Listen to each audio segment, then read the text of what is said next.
The ocean covers more than 70% of Earth's surface, yet humanity has explored less than 20% of it.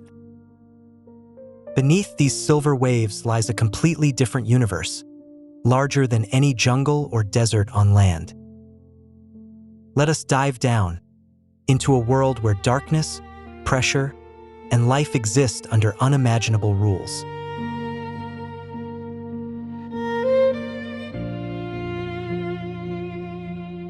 At just 10 meters below the surface, pressure has already doubled compared to land.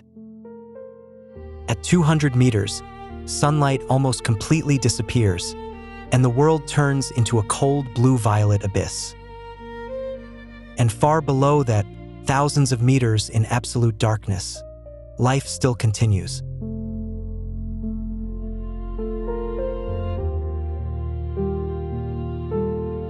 Coastal shallow waters are the busiest regions of the ocean, a city beneath the sea that never sleeps. Tropical coral reefs occupy only 1% of the ocean, yet they are home to more than 25% of all marine species. This is where our journey begins, before we descend into the darkness below.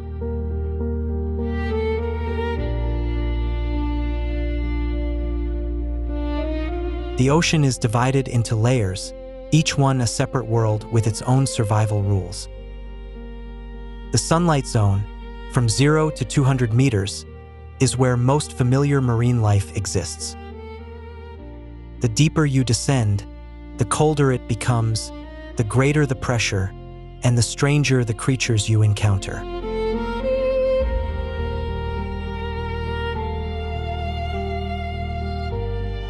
Before meeting the predators, look at the prey, millions of small fish moving like a single living organism. This phenomenon, known as a bait ball, is survival through unity. Every fish is trying not to be the one that gets caught. And surrounding this silver cloud, predators are waiting for the perfect moment to strike.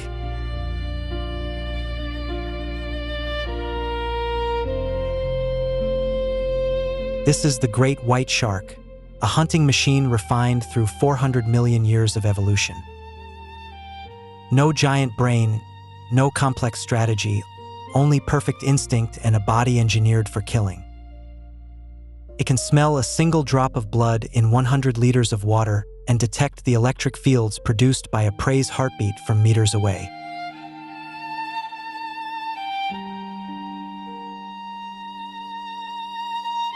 The great white's signature hunting technique is an ambush attack from below at speeds up to 40 kilometers per hour. It strikes seals with a devastating first bite, then retreats and waits for the prey to weaken from blood loss. Patient, precise, and ruthless, this is the hunting philosophy of an ocean ruler millions of years old.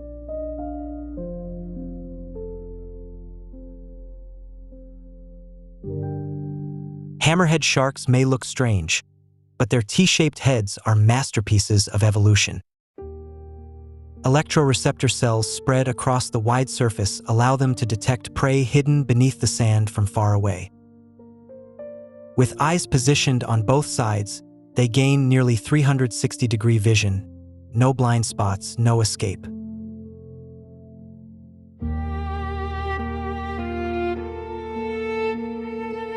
The tiger shark is the ocean's most terrifying omnivore. It will eat almost anything. Scientists have found car plates, tires, plastic containers, and even armor inside their stomachs. No standards, no limits, the tiger shark is both scavenger and predator at the same time.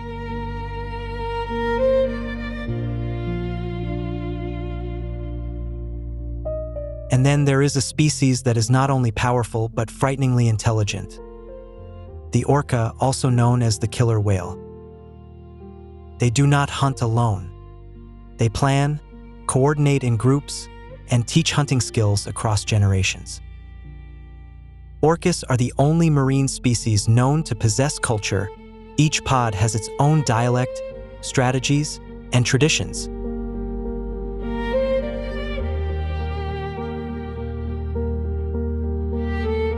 Orca wave washing is a classic example of collective intelligence. The entire pod swims together to create artificial waves that knock prey off ice floes. They coordinate with military-like precision, each individual understanding its role in the hunt.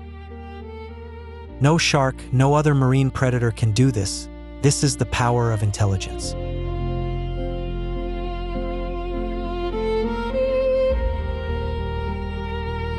Orcas live in matriarchal families where grandmothers hold the center of power. Male orcas almost never leave their mothers. They stay beside them for decades, often their entire lives. These family bonds are not just emotional, they are the foundation of survival and knowledge transfer.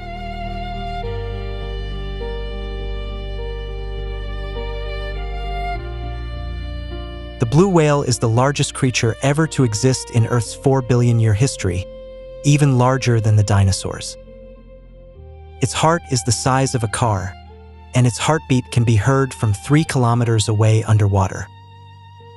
One powerful blow from its lungs sends a 9-meter water column into the sky, enough to understand why ancient sailors believed in sea monsters.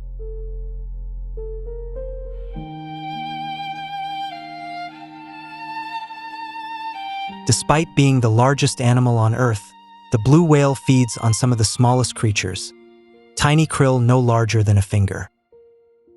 Every day it consumes nearly 4 tons of krill, filtering them through curtain-like baleen plates. This contrast, the greatest giant feeding on the smallest prey, is one of nature's most beautiful paradoxes.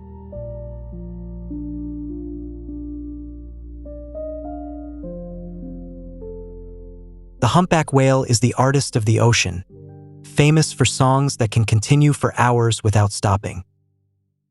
Their complex melodies change with seasons and regions, traveling thousands of kilometers through the sea.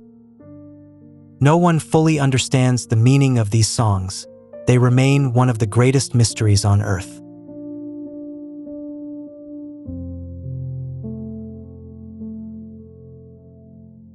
The humpback whale's bubble net technique is a remarkable hunting innovation. Whales swim in circles while releasing bubbles to create walls that trap fish. Then the group surges upward together with mouths wide open, swallowing tons of fish at once. This is not pure instinct. It is a learned skill passed down across generations, a true form of animal culture.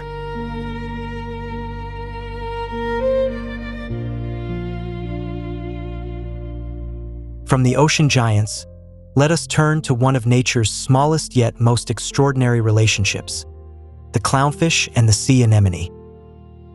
The anemone protects the clownfish with its venomous tentacles, while the clownfish cleans parasites and brings oxygen to the anemone by fanning its fins. Perfect symbiosis, neither thrives without the other, a lesson in mutual dependence from nature itself.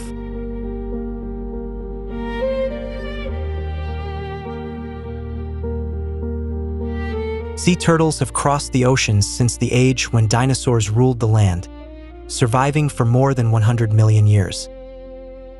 Yet the journey of every hatchling is one of the harshest survival battles in nature. Only 1 in 1,000 survives to adulthood. From beach to ocean, and back again to the very beach where they were born, it is the endless cycle of life.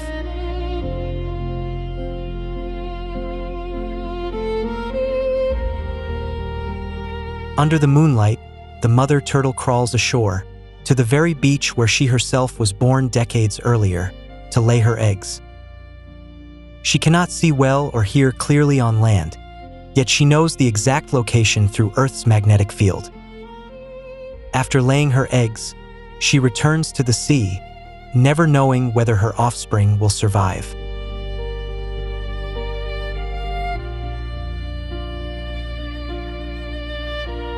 Below 1,000 meters, no sunlight can reach.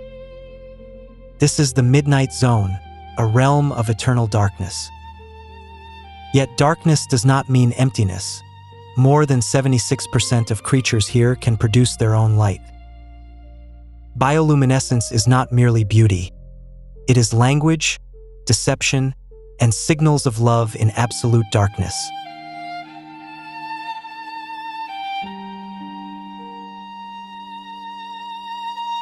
The anglerfish uses light as a deadly trap. Curious prey swim toward the glowing lure and are instantly devoured. Females are dozens of times larger than males. The tiny male finds a female and permanently fuses himself to her body. It is one of nature's strangest love stories, where two bodies become a single living creature.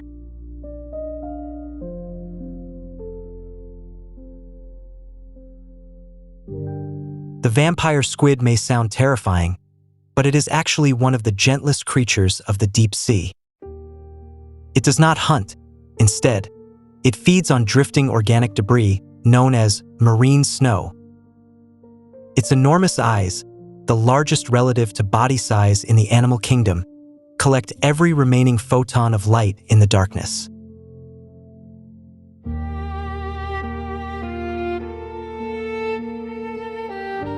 At the deepest ocean floor, where sunlight never reaches and pressure crushes metal, hydrothermal vents create life from nothingness. Water heated to 400 degrees Celsius erupts without boiling because of immense pressure, surrounded by forests of tube worms, blind shrimp, and chemosynthetic bacteria. These creatures do not need sunlight. They survive on chemical energy from Earth itself, challenging everything we thought we knew about life.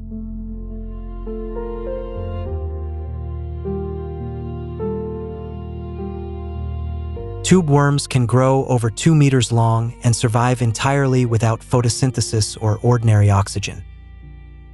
Symbiotic bacteria inside their bodies transform toxic sulfur into energy, creating an ecosystem powered by poison.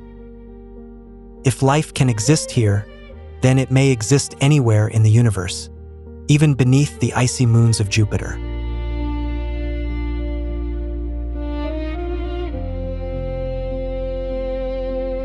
The Mariana Trench, the deepest point on Earth, plunges more than 11 kilometers deep, enough to bury Mount Everest with over 2 kilometers still above it.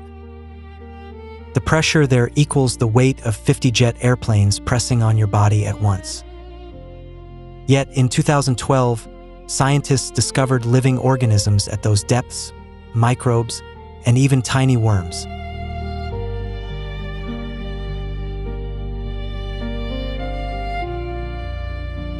From the scorching abyss, our journey now reaches the opposite extreme, the Arctic Ocean, the coldest and loneliest realm of the global seas.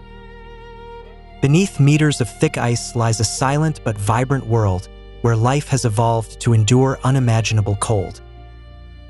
It is one of the planet's most fragile ecosystems and one of the fastest changing because of climate change.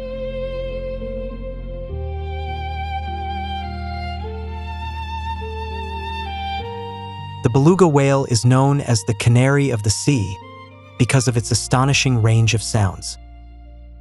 They communicate through whistles, chirps, clicks, squeals, and calls, a vocal diversity second only to humans. Their flexible rounded heads are unique among whales, allowing them to nod, turn, and move almost like humans.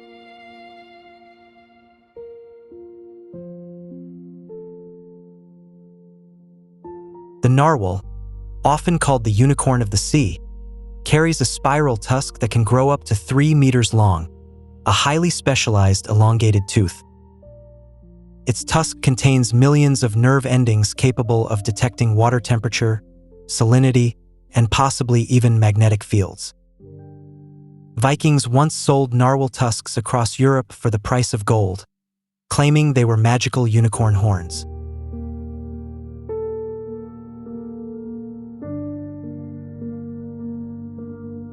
Polar bears are land animals, yet they depend entirely on sea ice for survival. They swim across vast distances between ice floes to hunt seals, their primary source of life-sustaining fat. But as the ice melts and the gaps grow wider, the great white bear is slowly losing the very ground beneath its feet.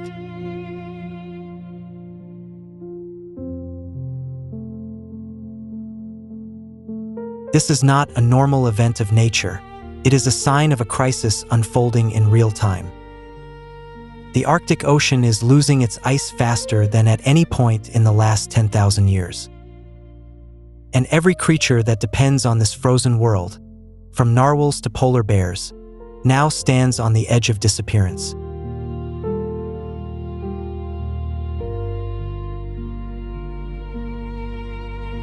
Coral reefs, the underwater cities supporting 1/4 of all marine life, are dying in silence. A temperature increase of just 1 to 2 degrees Celsius is enough for corals to expel their symbiotic algae, lose their color, and slowly starve to death. Since 1950, Earth has lost more than half of its coral reefs, a loss that may take centuries to recover, if ever.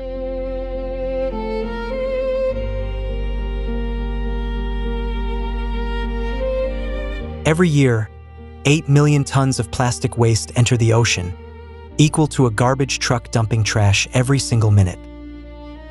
Sea turtles mistake plastic bags for jellyfish, their favorite prey, and die from intestinal blockage. By 2050, scientists predict plastic in the oceans could outweigh all fish combined, an almost unimaginable future.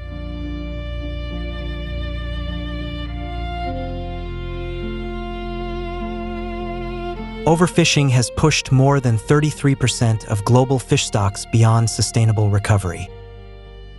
Bottom trawling destroys coral reefs and seafloors with the brutality of bulldozers, all to catch a single target species while devastating entire ecosystems. Millions of tons of unintended catch, dolphins, turtles, sharks, are thrown back into the sea dead, unnoticed and uncounted.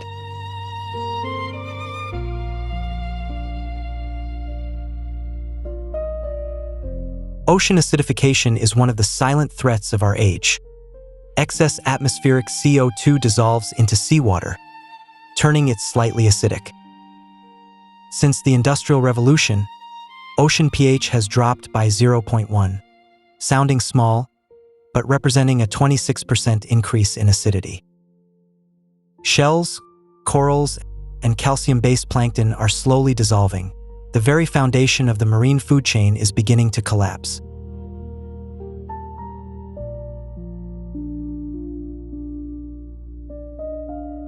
In 2019, a dead blue whale washed ashore in the Philippines with 40 kilograms of plastic in its stomach. 40 kilograms of plastic bags, ropes, and foam packaging inside the largest creature ever to live on Earth. This was not an accident. It was the result of decades of humanity treating the ocean like a bottomless landfill.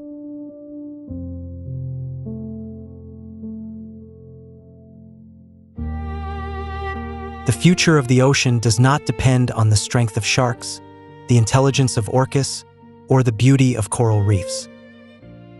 That future rests in the hands of a single species, the one that caused this crisis, and the only one capable of stopping it. Every choice we make today, from refusing a plastic bag, to skipping unsustainable seafood, to voting for climate action, determines whether these magnificent creatures will continue to exist.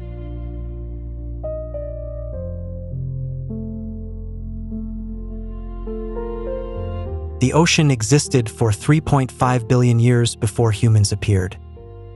It survived 5 mass extinctions. Yet nothing has destroyed it as rapidly and deeply as what humanity has done in just 200 years of industrialization. The question is not whether the ocean needs us. The question is whether we are wise enough to save the very thing our own survival depends on.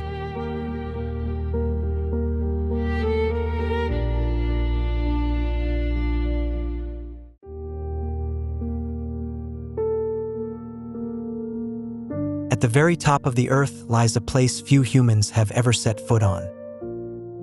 A realm of cold, vastness, and mystery, sealed beneath ice for millions of years. This is the Arctic, one of the last untouched frontiers of our planet.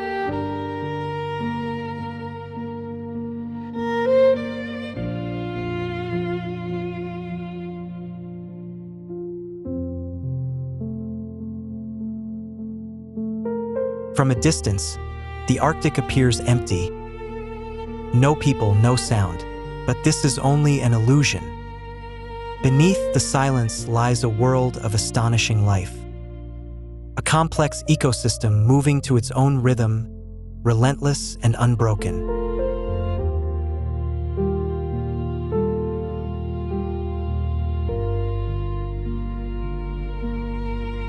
Ice here is more than frozen water. It is a living force, shifting, expanding, and constantly transforming. Winter temperatures fall to -40 degrees, cold enough to freeze breath in the air.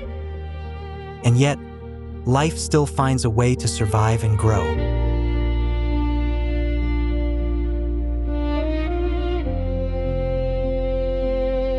Time in the Arctic does not move as it does elsewhere on Earth.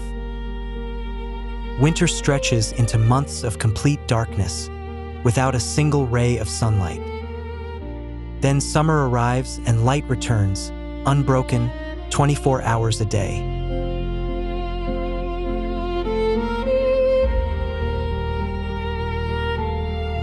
The midnight sun is one of nature's most extraordinary gifts. For weeks at a time, the sun never dips below the horizon, bathing the world in endless light. Life here has adapted to this rhythm over thousands of years of evolution.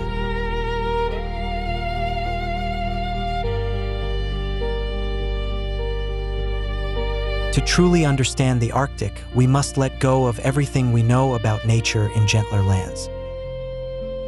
This is a different language, one of ice, darkness, and vast silence. Step into this world and discover the secrets it still holds.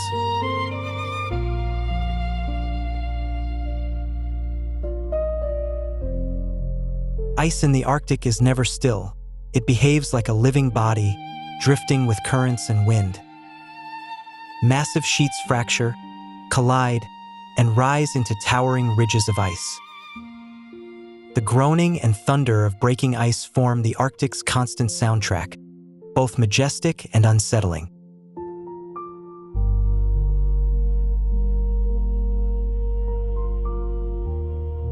Up close, the ice reveals itself as a work of natural art. Cracks trace perfect geometric patterns, each one a record of temperature and pressure. Frozen air bubbles beneath the surface carry samples of ancient atmospheres, preserving thousands of years of Earth's climate history.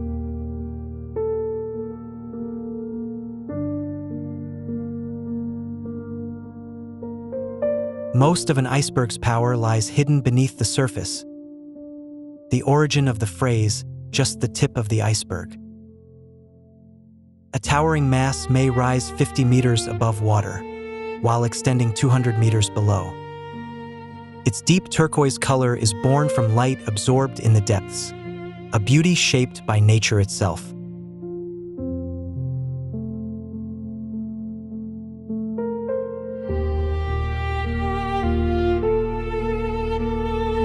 From beneath the water, the underside of the ice becomes another world, light filtering through layers in shimmering blue waves. Here live countless tiny organisms, algae, crustaceans, and larvae clinging to the ice. They form the foundation of the entire Arctic food web, sustaining everything from small fish to great whales.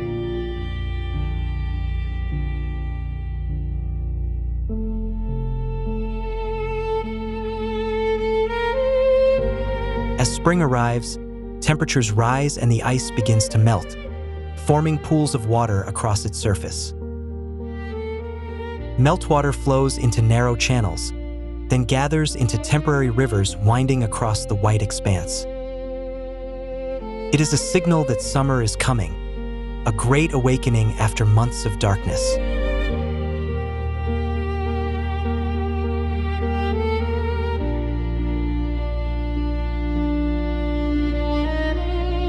When massive ice blocks break and collapse into the ocean, the sound echoes like thunder. Each melting fragment marks an ending and the beginning of a new journey beneath the sea. Destruction and renewal exist side by side, the eternal rhythm of the Arctic.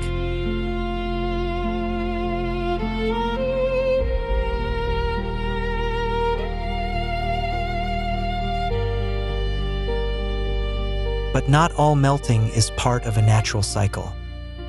Something is changing. In just a few decades, Arctic sea ice has shrunk dramatically, faster than any model predicted. The heart of the Arctic is slowing, and we can no longer afford to ignore it.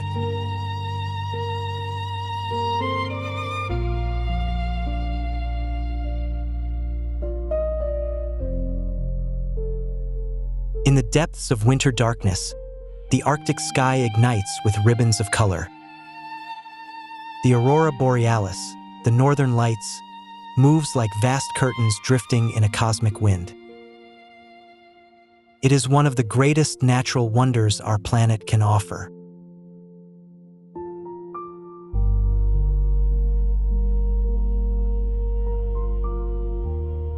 Science explains the aurora as charged particles from the sun colliding with Earth's atmosphere. Colors shift with altitude and gases: green from oxygen, red from nitrogen, violet from hydrogen. Yet even with explanation, the aurora holds something beyond the reach of reason.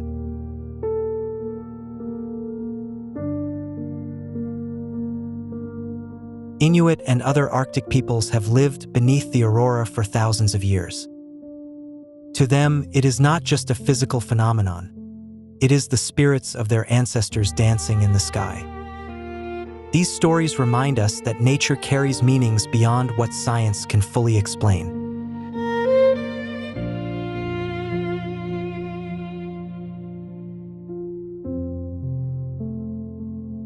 Then the darkness fades, and light returns in a way only the Arctic can create. The sun hovers at the horizon, casting a twilight that lingers for weeks. Golden light spreads across the frozen expanse, an endless afternoon, quietly breathtaking.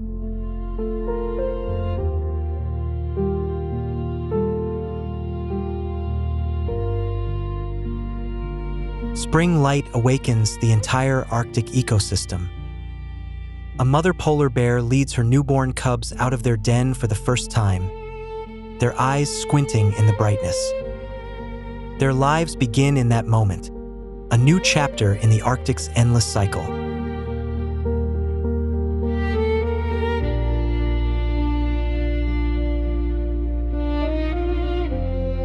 Light in the Arctic plays strange tricks, deceiving even the most experienced explorers.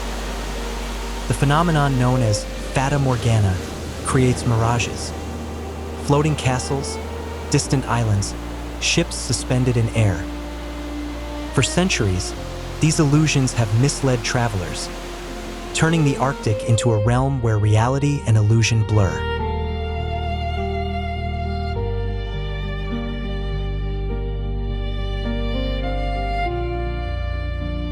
When the aurora fades, another spectacle begins, a night sky untouched by light pollution.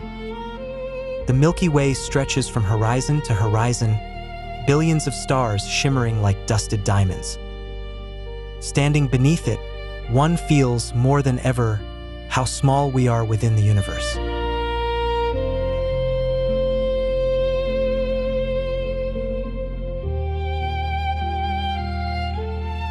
Beneath meters of solid ice lies a world few human eyes have ever seen. The Arctic Ocean, dark, frigid, and under immense pressure, is a place where life flourishes in extraordinary ways. It is one of the richest marine regions on Earth, sustained by warmer currents from the south.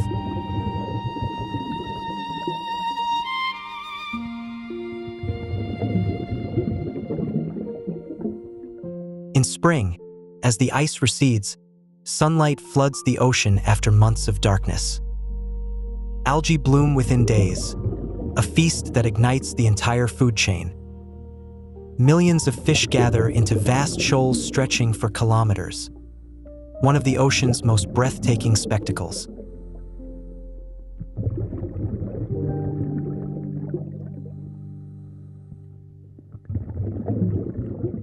Beluga whales, often called the canaries of the sea, are true natives of the Arctic. Their white color serves not only as camouflage but also as an adaptation to extreme cold. They communicate through complex sounds that travel vast distances beneath the dark ocean.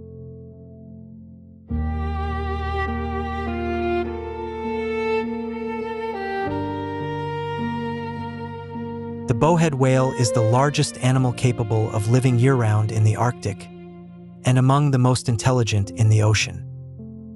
Its skull is strong enough to break through ice up to 60 centimeters thick to breathe.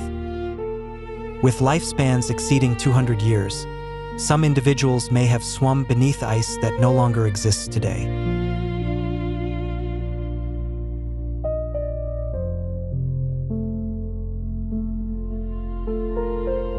In the dark depths of the Arctic seabed live creatures still not fully understood by science.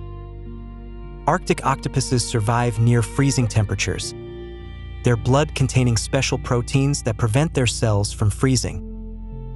It is a perfect example of evolution's brilliance. Life always finds a way to endure.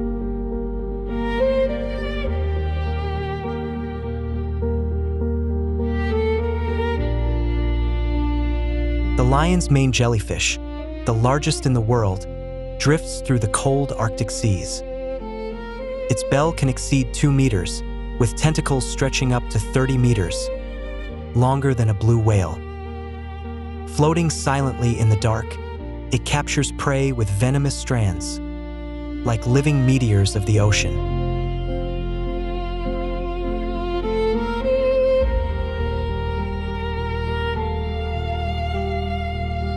From beneath the ocean, the ice above becomes a second sky, a ceiling of frozen light. It is a reversed world, where above and below lose their meaning. And within this strange inversion, life finds its own balance and harmony.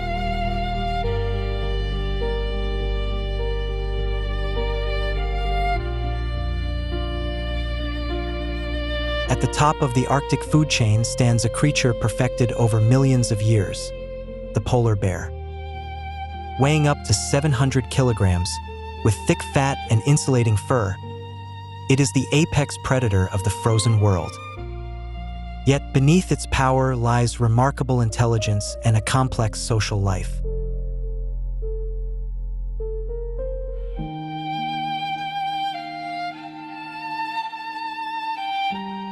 The polar bear's primary hunting method demands extraordinary patience. It can wait motionless beside a breathing hole for hours. When a seal surfaces, the strike is instant, precise, decisive, final. This is survival as an art, passed from mother to cub over thousands of years.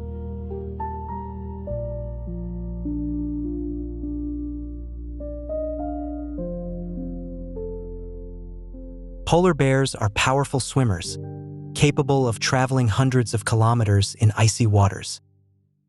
For the first 2 years, a mother teaches her cub everything it needs to survive. It is a bond of care and devotion, not unlike how humans raise their young.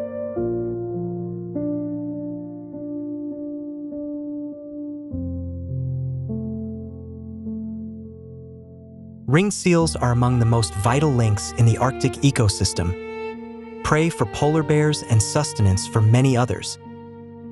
Their thick blubber insulates them from near-freezing waters and stores energy for winter. By maintaining multiple breathing holes, they ensure a constant escape route.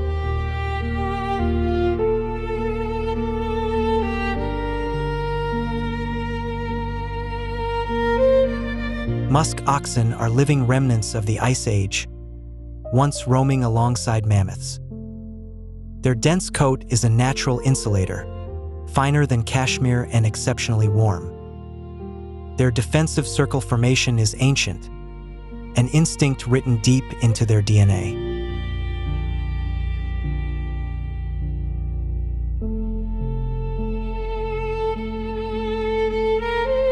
Each year, caribou undertake one of the largest land migrations on Earth, hundreds of thousands traveling vast distances.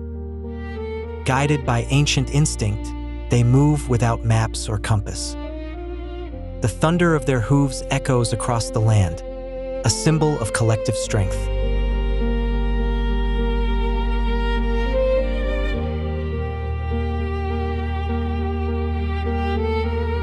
The Arctic fox embodies perfect adaptation. White in winter, brown-gray in summer.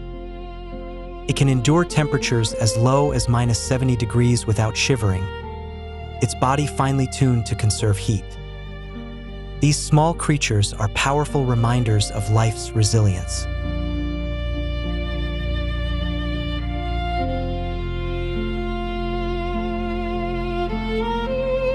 Arctic summer transforms coastal cliffs into the busiest cities on Earth.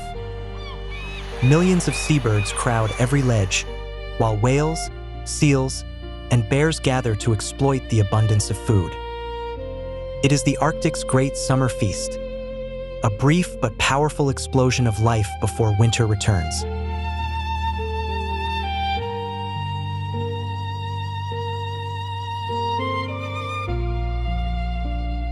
The walrus, with tusks up to 1 meter long and weighing as much as 2 tons, is one of the Arctic's most imposing animals.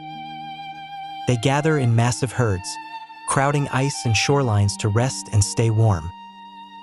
Their tusks serve not only as weapons, but as tools for climbing, status symbols, and instruments of survival.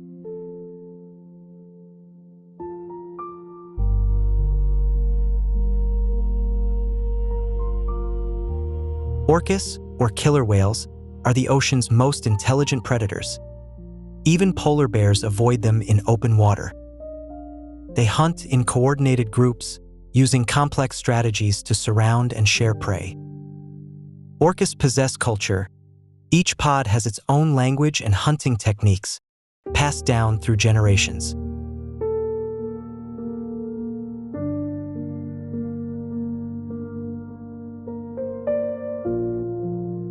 All of these creatures converge at a single place, the ice edge, where frozen sea meets open water.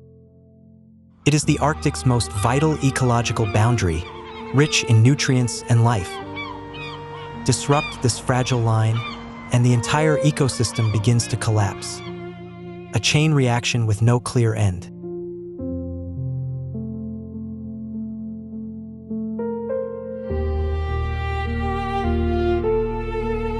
This is an image no one wants to see. A polar bear stranded on a shrinking piece of ice in a vast ocean.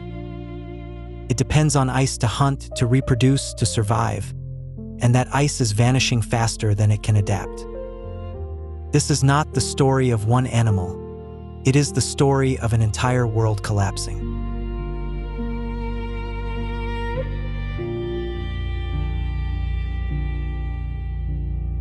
The data does not lie. The Arctic is warming 4 times faster than the rest of the planet. Average January temperatures have risen by more than 3 degrees Celsius in just 50 years. Each degree means millions of square kilometers of ice lost, species pushed to the brink, and food chains disrupted.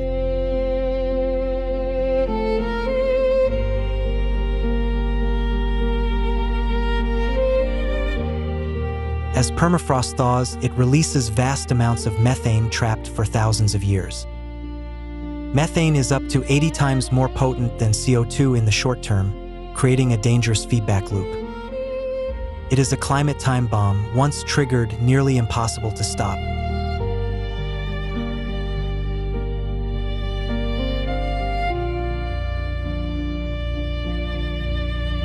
Climate change in the Arctic is not just environmental.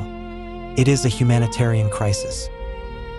Inuit communities are losing their homes, culture, and way of life built over thousands of years. Rising seas, shifting land, and disappearing wildlife are erasing a familiar world within a single generation.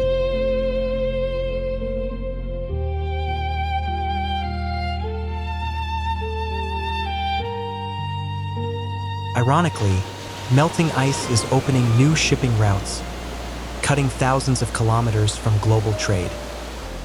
Nations and corporations rush to exploit resources once locked beneath ice. The question is, are we burning our own house just to stay warm?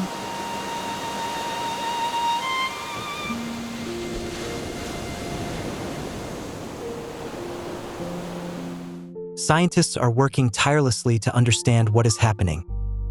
Each ice core is a page in Earth's climate history. Ancient air trapped in ice reveals the past. And the data tells a troubling story. The current rate of change has not been seen in at least 2 million years.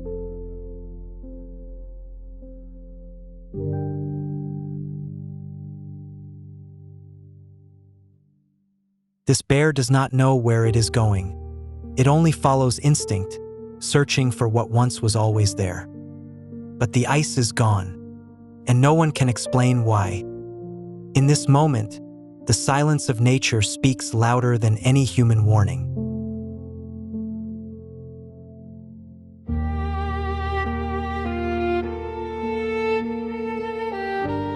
But the story of the Arctic is not over, and there are those still fighting to rewrite its ending. Indigenous communities, scientists, and activists are working together, blending traditional knowledge with modern technology. They believe that if humanity created this problem, it also holds the power to solve it.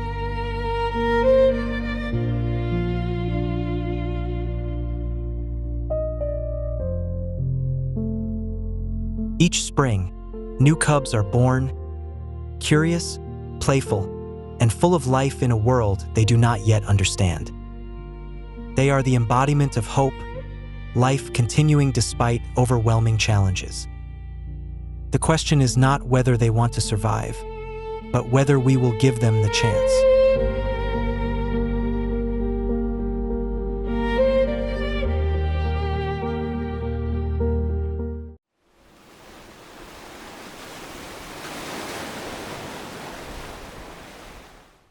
The Atlantic Ocean, the second largest ocean on this planet, stretches across more than 106 million square kilometers. It is not only a vast body of water, but also the beating heart that regulates Earth's climate. Every living thing on land is touched in some way by its breath.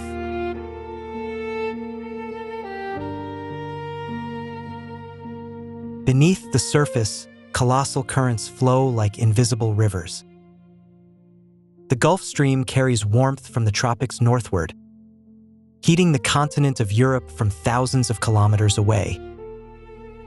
It is one of the greatest climate engines Earth has ever created.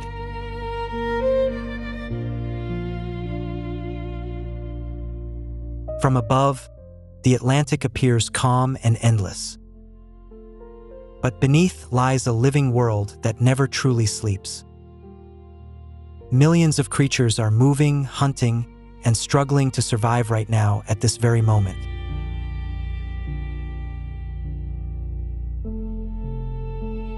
Every layer of water, every depth, forms its own ecosystem.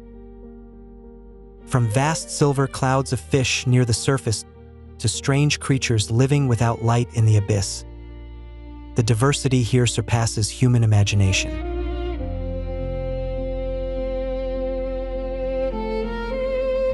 The floor of the Atlantic hides mountains taller than the Alps and trenches deeper than Mount Everest. The mid-Atlantic ridge runs through the ocean like the spine of the planet.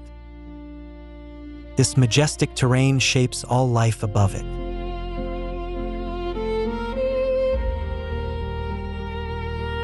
The Atlantic is the birthplace of some of the most violent storms on Earth.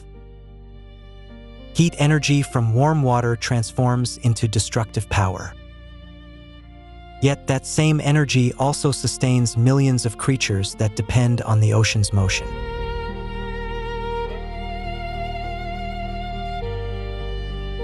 The humpback whale, a creature weighing up to 40 tons, can still launch itself clear above the sea in a breathtaking display. Each year, it migrates more than 8,000 kilometers, from warm tropical waters to the food-rich cold seas of the far north. It is one of the longest journeys made by any mammal on Earth.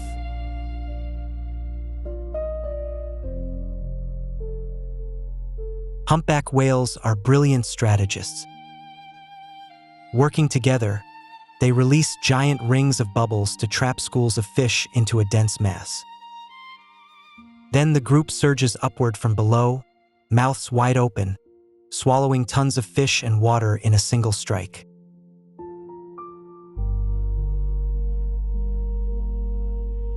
The song of the humpback whale is among the most complex sounds in nature. Males may sing continuously for up to 20 hours, their voices traveling thousands of kilometers through the sea. Each population has its own dialect, and the songs slowly evolve each year like a living culture.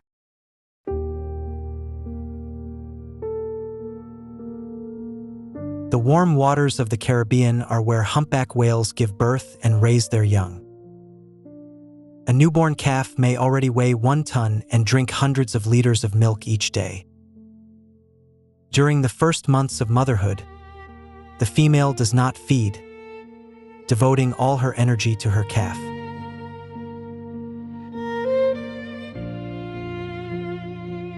The sperm whale is the undisputed deep-diving champion of the ocean. With its giant head housing one of the most advanced sonar systems on Earth, it can dive deeper than 3,000 meters. Their pressure is nearly 300 times greater than at the surface, yet it hunts with ease.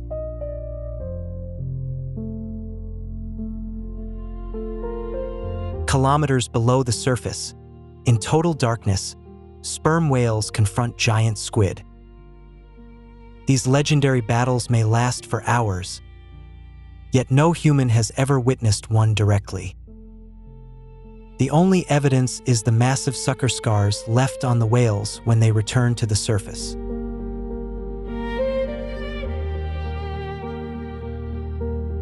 The great white shark is an icon of ocean power. It can migrate more than 20,000 kilometers each year, crossing the full width of the Atlantic and returning to the exact point where it began. By sensing Earth's magnetic field, it navigates with the precision of a living compass.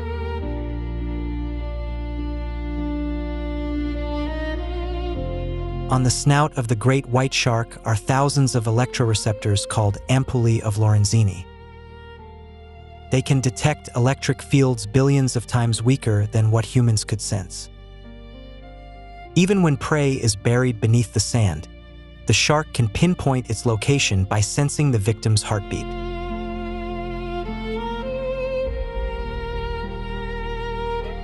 Bluefin tuna are the marathon racers of the sea. They can swim at speeds of 70 kilometers per hour and sustain powerful movement for thousands of kilometers. Each year they cross the Atlantic to spawn in the Mediterranean, then return to the rich feeding grounds of the Western Ocean.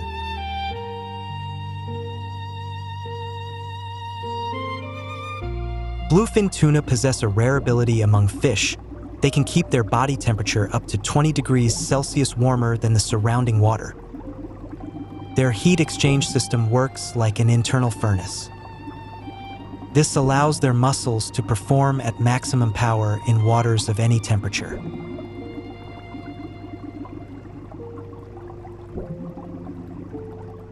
Leatherback sea turtles are tireless long-distance travelers. They migrate from the shores of the Americas to Africa in search of food, completing round trips of more than 16,000 kilometers each year. After decades away, females still return to the very beach where they were born to lay eggs.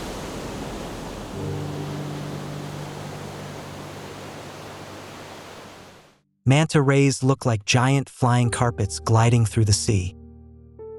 Though their wingspan can reach 7 meters and they weigh several tons, they feed only on tiny plankton. They are among the most intelligent ocean creatures and can recognize themselves in a mirror, a rare trait in the animal kingdom.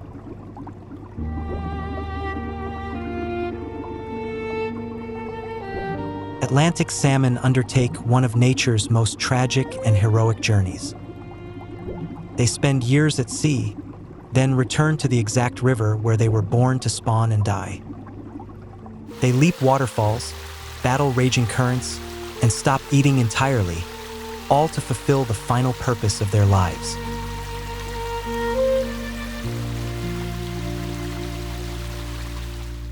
The Sargasso Sea, in the heart of the Atlantic, is the only sea on Earth with no shores, bounded entirely by ocean currents.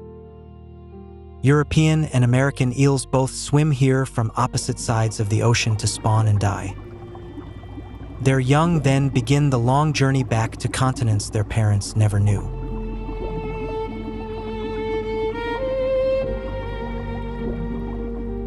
Atlantic creatures do not move at random. They read the ocean the way humans read maps. Water temperature, current direction, salinity, and light are invisible but precise signals that species have learned to decode through millions of years of evolution.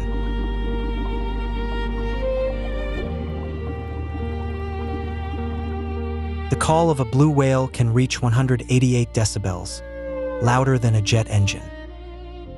This sound travels thousands of kilometers through the ocean by means of a special water layer known as the SOFAR channel. Two whales on opposite sides of the Atlantic may still hear and communicate with one another.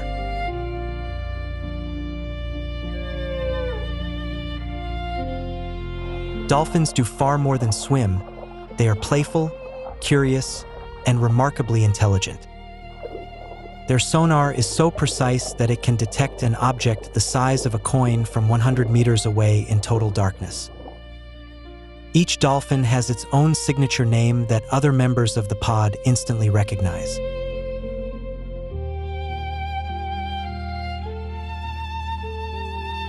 Octopuses are the masters of camouflage.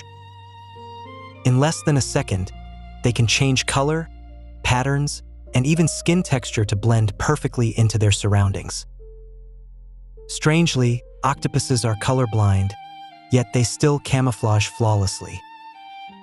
Science has not fully solved this mystery.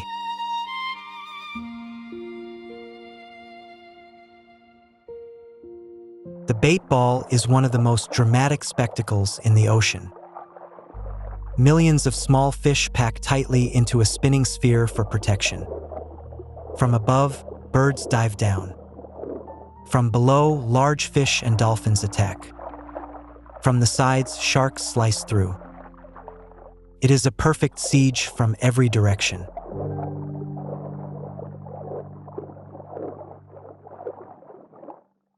Horseshoe crabs have existed for 450 million years, older than the dinosaurs. Every year, during the full moon nights of May, millions crawl onto Atlantic beaches to breed. It is one of the largest and most ancient mass migrations still surviving on this planet.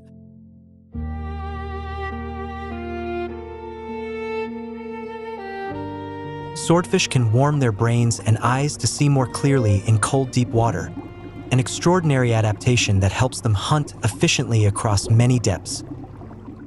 They can reach speeds of 100 kilometers per hour in short bursts, making them one of the fastest marine animals on Earth.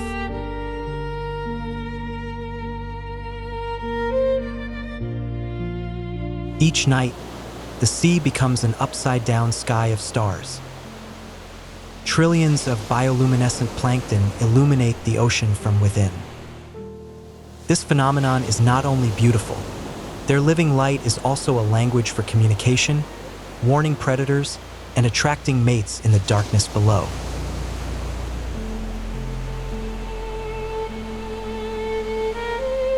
Atlantic coral reefs are miniature cities beneath the sea.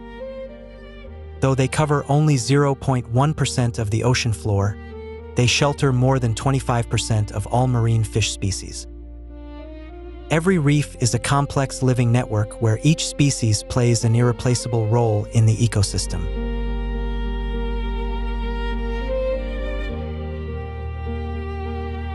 The largest creature is not always the most powerful.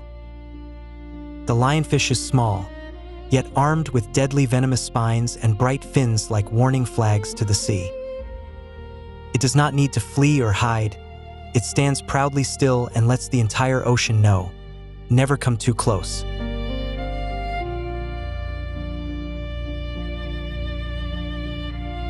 Below 200 meters, sunlight disappears completely. Temperatures fall close to freezing. Pressure becomes strong enough to crush a truck. This is the gateway to another world, the dark deep sea that makes up nearly 95% of the volume of Earth's oceans.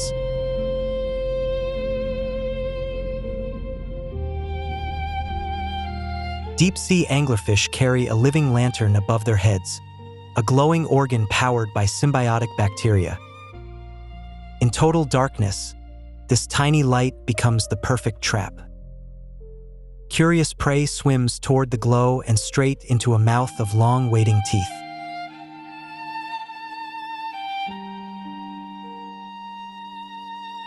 Atlantic giant squid can grow up to 13 meters long, larger than a city bus. Their eyes, as wide as dinner plates, are the largest in the animal kingdom. In the deep darkness, those remarkable eyes can detect the faintest light from distant predators.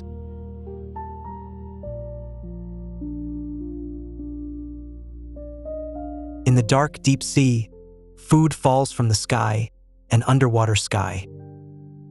Marine snow is made of endless organic fragments, dead creatures, waste, and shed scales drifting down from above.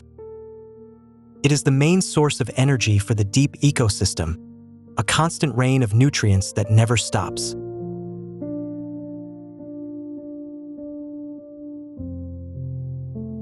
Deep-sea dragonfish look like monsters from science fiction, yet their bodies are only a few dozen centimeters long.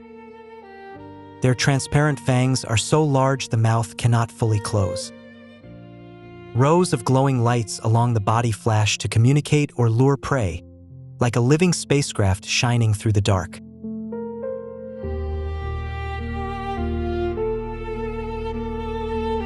The Dumbo octopus lives at depths of up to 7,000 meters, making it the deepest living octopus known to science. It swims by gently flapping ear-like fins, gliding through the darkness like a ghost. Under immense pressure, its body does not collapse because it contains no hollow air spaces.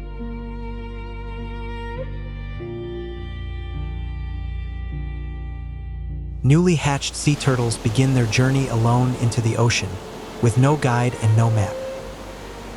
They navigate using Earth's magnetic field and warm currents, living among drifting seaweed mats like floating lifeboats.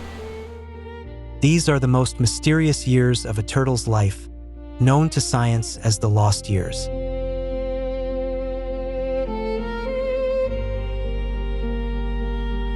Despite its name, the vampire squid is neither a true squid nor an octopus, but a separate evolutionary lineage that has existed for 300 million years.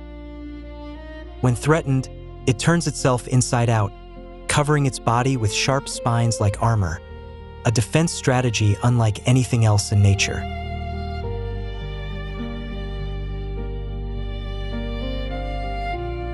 Deep-sea glass shrimp solve camouflage in the most extreme way possible, by becoming completely transparent.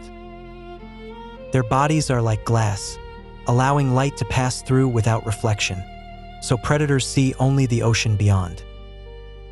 Their red organs are the only visible part, but at depth red light disappears, making them effectively invisible.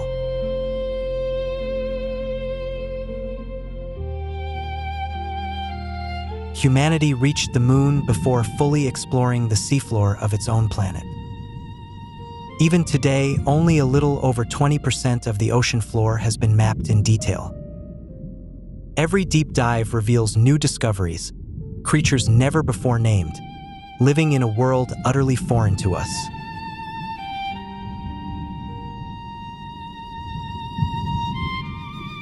On the floor of the Atlantic, where not a single photon of sunlight can reach, vibrant oases of life still exist. Hydrothermal vents blast water as hot as 400 degrees from deep within Earth. These are ecosystems that do not depend on the sun. They run on energy from the planet's interior.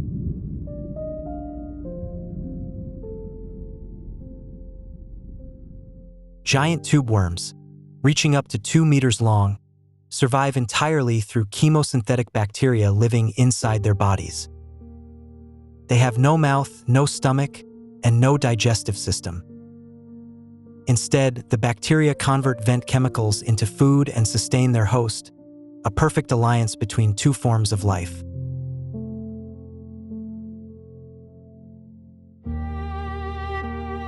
The Yeti crab looks like a creature from legend, with claws covered in white fur. In reality, those are long filaments that host chemosynthetic bacteria. The crab waves its arms and vent water to grow the bacteria, then feeds on them, a perfect self-sustaining farm carried on its own hands.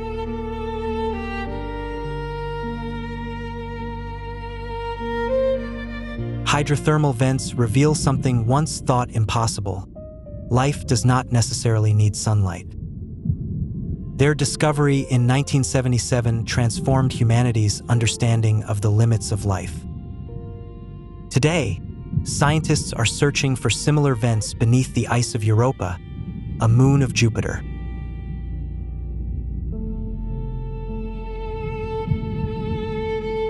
The ocean is absorbing more than 90% of the excess heat caused by climate change. Warmer waters push food sources toward the poles, forcing entire migration chains to adapt. Species that fail to adjust will arrive at old feeding grounds and find nothing waiting for them.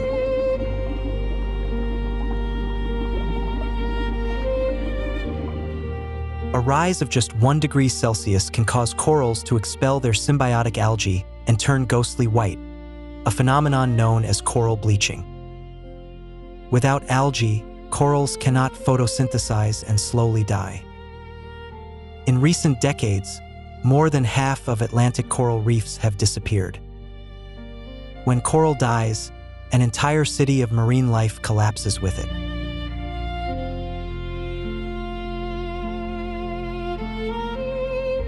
Every year, hundreds of thousands of large marine animals die after becoming trapped in abandoned fishing nets. Known as ghost nets, lost or discarded traps drifting endlessly through the sea. They continue killing for decades. Whales, sea turtles, and sharks are all vulnerable to these invisible snares.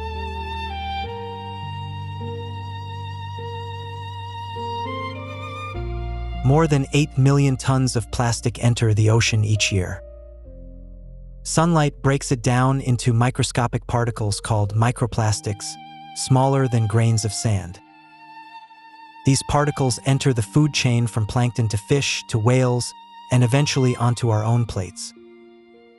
The ocean is returning what we threw into it.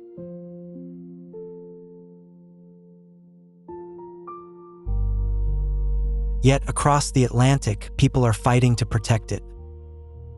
Scientists attach satellite tags to whales to understand their migrations. That data is shaping conservation policy, creating no-fishing zones, and forcing ships to change course to avoid whale collisions.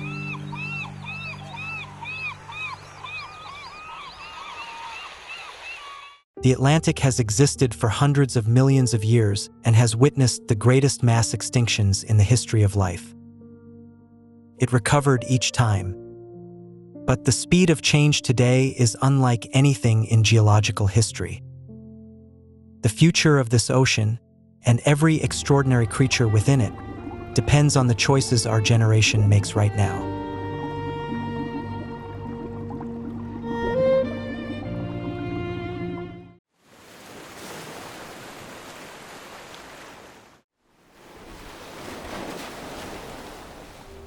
From space, Earth appears almost like a water world. A single ocean covers nearly half of the planet's surface. This is the Pacific Ocean, the largest and deepest ocean ever known to humankind.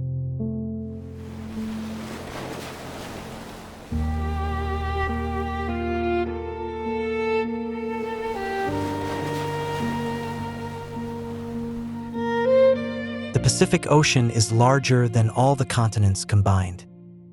From Asia to the Americas spans over 20,000 kilometers, a distance nearly enough to circle the Earth. Nothing on this planet compares to its scale.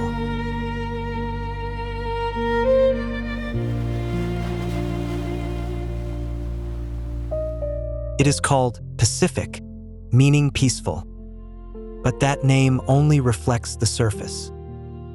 Beneath this calm lies a world of intensity, chaos, and mystery far beyond human understanding.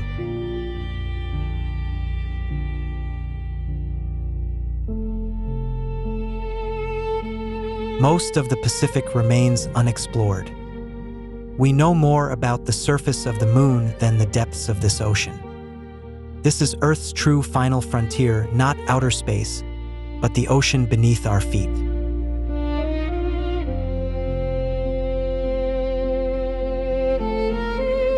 The Pacific is not just water.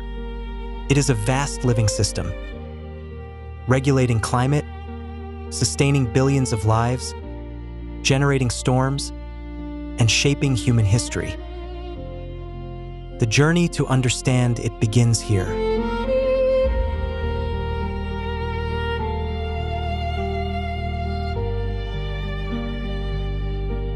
The Pacific is far from calm. Beneath the seafloor, massive tectonic plates are constantly shifting, colliding, and sinking beneath one another. This is the largest geological engine on Earth, operating for hundreds of millions of years.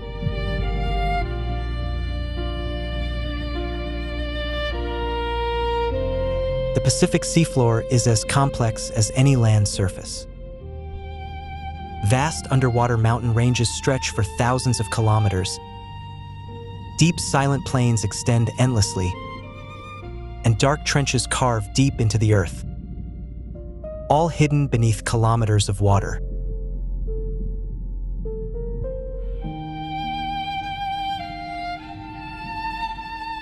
The Ring of Fire surrounding the Pacific contains about 75% of the world's active volcanoes.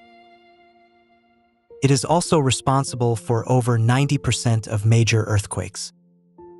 Nowhere else on Earth is geological activity this intense and dangerous. Hundreds of volcanoes are actively erupting beneath the Pacific right now. They release molten lava, create new islands, and reshape the ocean floor over time. Fire and water coexist in a dance that has lasted for millions of years.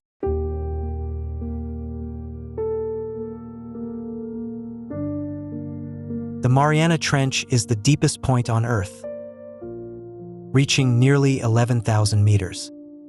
If Mount Everest were placed inside it, its peak would still lie more than 2 kilometers below the surface. The pressure can crush steel, yet life still exists there.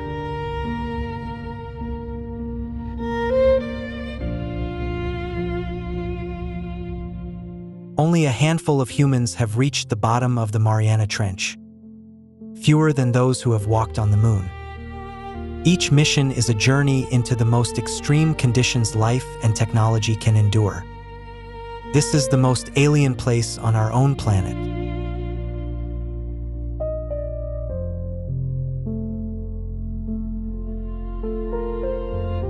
When tectonic plates shift suddenly, centuries of stored energy are released in an instant. Tsunamis form, traveling at jet-like speeds and carrying the force of millions of tons of water. The Pacific is the origin of most of the deadliest tsunamis in history.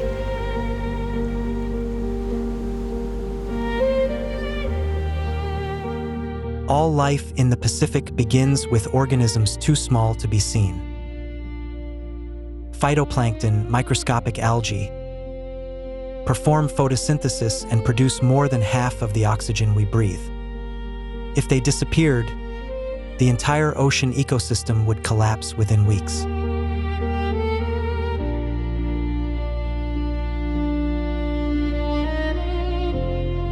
The next step in the food chain is zooplankton, tiny drifting creatures that feed on phytoplankton. Each night, They perform the largest vertical migration on Earth, rising to feed, then descending to avoid predators. This is the hidden heartbeat of the ocean.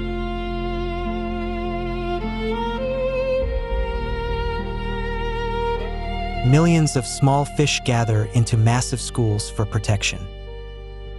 This is one of nature's most spectacular phenomena. Millions of individuals moving as a single organism, confusing predators through perfect synchronization.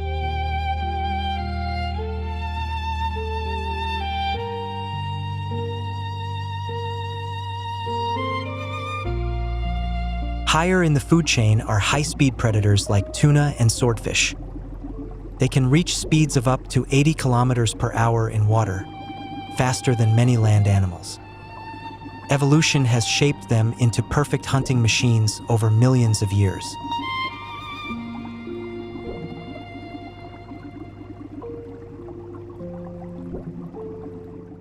Sharks are the regulators of the ocean.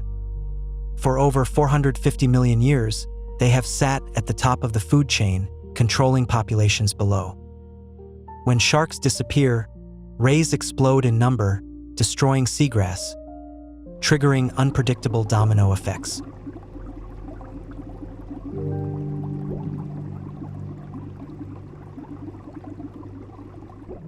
The blue whale is the largest animal ever to exist on Earth, heavier than 20 elephants. Yet this giant survives by feeding on tiny krill. It is nature's greatest lesson. Everything is connected, and the greatest power depends on the smallest life forms.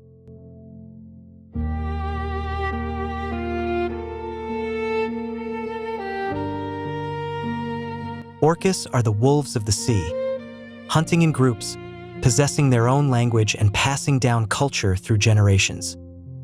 They even teach their young hunting techniques over years. Their intelligence raises a question. Where is the line between instinct and culture in the ocean?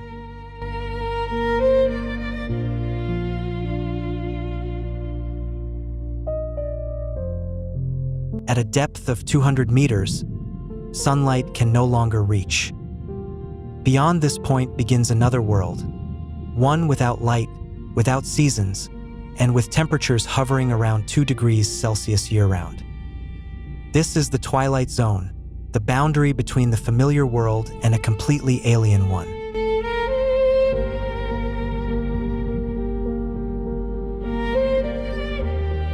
Darkness does not mean the absence of color. The deep ocean is filled with bioluminescence. Hundreds of species create their own light to hunt, communicate, or defend themselves. It is the most extraordinary light show in the universe, happening every night, unseen.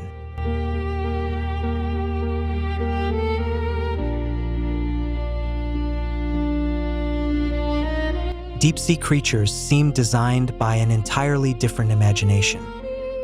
Transparent jellyfish stretch longer than whales, vampire squids drift with webbed arms, and red tube worms grow like forests. The deep ocean hosts a biodiversity unlike anything on land.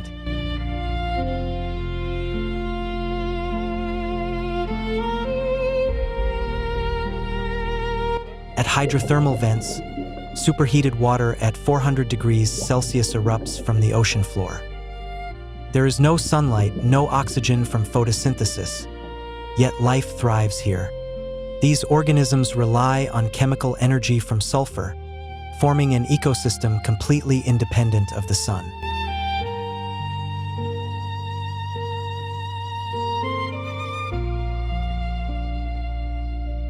Ecosystems at hydrothermal vents prove that life does not require sunlight to exist.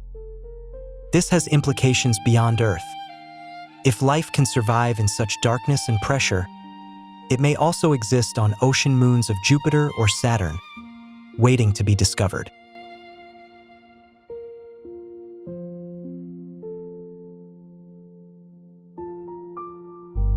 The giant squid was a creature of legend for thousands of years, yet it was first filmed only in 2004. Weighing up to 300 kilograms and possessing the largest eyes in the animal kingdom, it is not myth, but reality. The deep sea still hides secrets like this.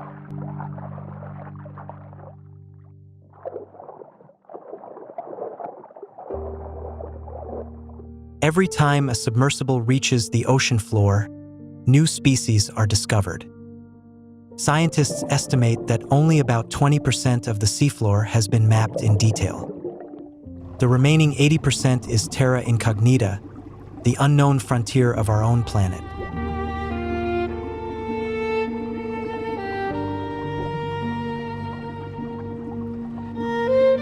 In 1997, a U.S. underwater listening system detected a mysterious signal loud enough to be heard across the Pacific.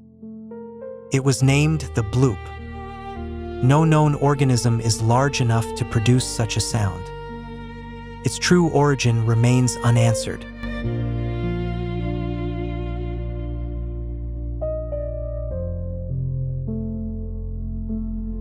The bloop was not alone. Julia sounds like a distant scream. Upsweep is a long rising tone lasting for hours. And slow down is a strange decelerating signal from an unknown source. The ocean has its own language, and we understand only a fraction of it.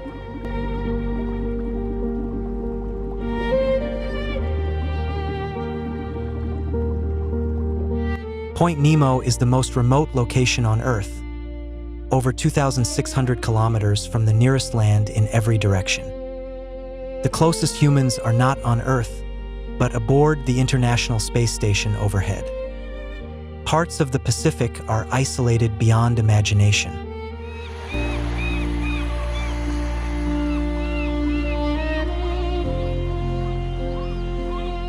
Point Nemo is also known as the spacecraft graveyard, where space agencies deliberately sink decommissioned spacecraft. It is remote enough to pose no danger to anyone. The Russian Mir station and parts of the ISS now rest on the ocean floor there.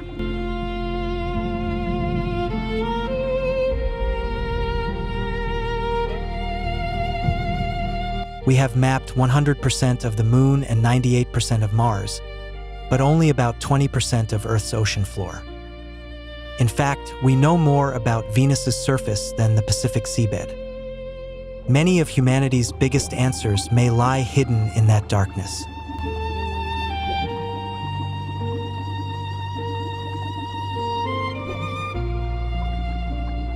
Every ocean expedition is a battle against the limits of technology and nature. The deep sea does not forgive mistakes. Pressure, darkness, and total isolation push humans to the edge. Yet every discovery only leads to dozens of new questions.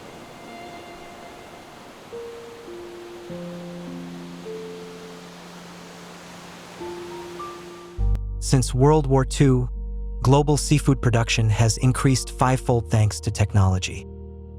Modern fishing vessels can locate and capture entire schools of fish within hours.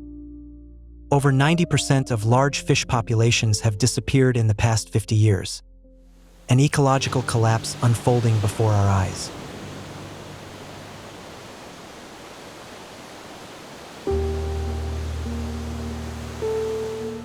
A temperature rise of just 1 to 2 degrees Celsius is enough to kill coral, the foundation of ecosystems that support 25% of marine fish. The Great Barrier Reef has lost over 50% of its area in just a few decades. Once gone, it can take thousands of years to recover.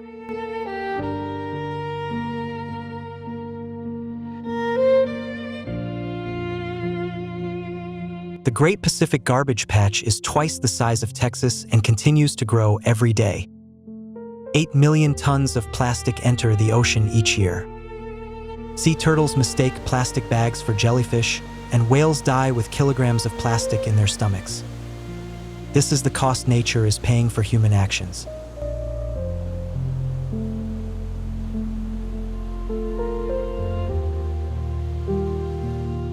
Microplastics have infiltrated every level of the ocean food chain, from phytoplankton to blue whales. They are found in the salt we eat, the air we breathe, and even in human blood. The plastic we discard today will remain in the ocean for hundreds of years.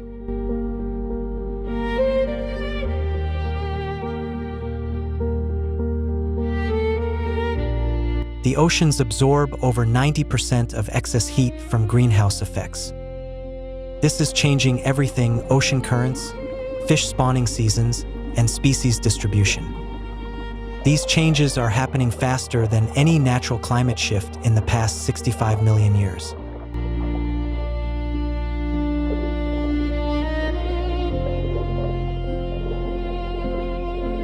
Ocean currents like the AMOC, the Atlantic's climate regulator, are slowing due to freshwater from melting ice diluting ocean salinity. If they stop, northwestern Europe could cool by 5 to 10 degrees Celsius within decades. This is not science fiction. It is a real risk scientists are monitoring daily.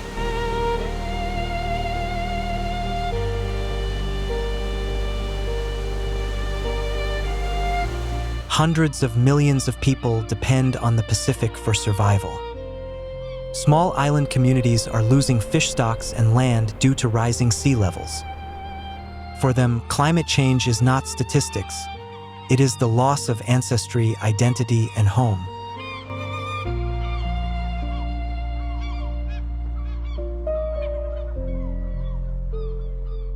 The Pacific Ocean is the planet's largest storm generator. Each year, dozens of tropical storms form across its surface, carrying energy equivalent to thousands of atomic bombs. They shape the weather of Southeast Asia, East Asia, and the western coasts of the United States.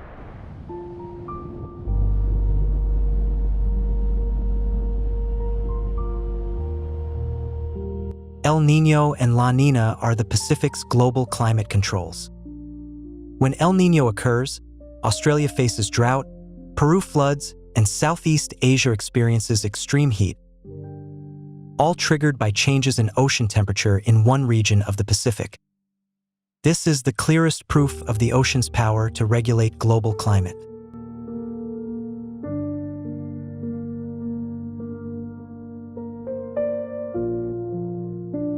The Pacific absorbs billions of tons of CO2 each year through phytoplankton and kelp forests, acting as the planet's second lung. Without this function, the rate of climate change would double. The ocean is not just affected by climate, it actively slows its impact.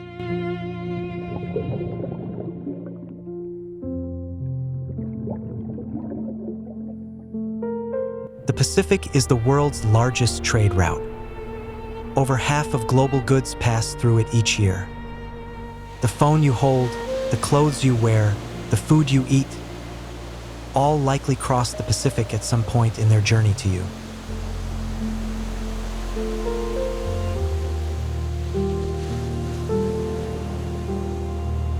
For thousands of years, Polynesian navigators crossed the Pacific using only stars and ocean swells. They explored this vast ocean not with machines, but with inherited knowledge and deep respect for nature.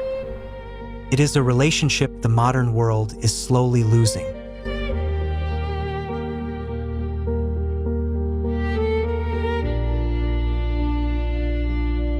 The Pacific existed millions of years before humans and will continue long after us. But the form it takes, whether it remains diverse, alive, and capable of sustaining billions, depends on the choices we make today.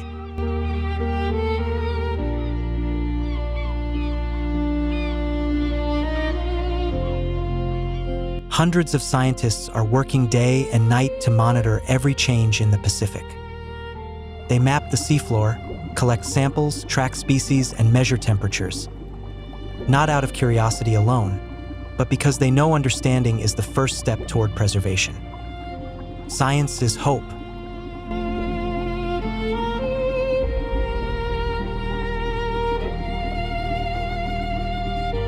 The Pacific is not just an ocean. It is a living world, a vast system that keeps Earth habitable. Its mysteries exceed what we know, its power surpasses imagination, and its future now lies in our hands.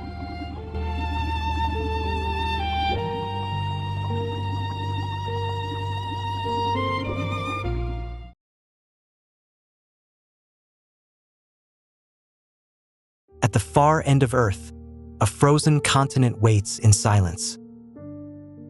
6 months of darkness are ending. The sun is returning. And with that light, life is preparing to explode.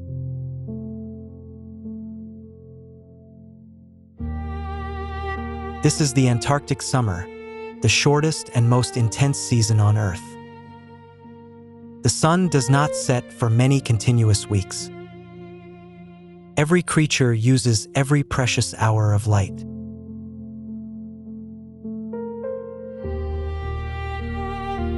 The Southern Ocean surrounds this continent like a vast ecological ring. Cold currents lift nutrients from the deep ocean to the surface. That is what creates one of the richest marine environments on Earth.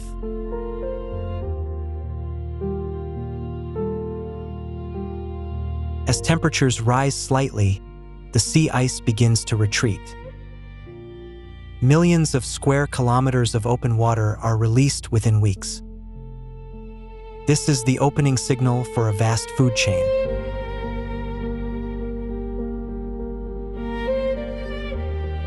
Sunlight penetrates the cold water and triggers an explosion of phytoplankton. They are too small for the human eye to see, yet their numbers reach into the trillions. They form the foundation that feeds the entire ocean.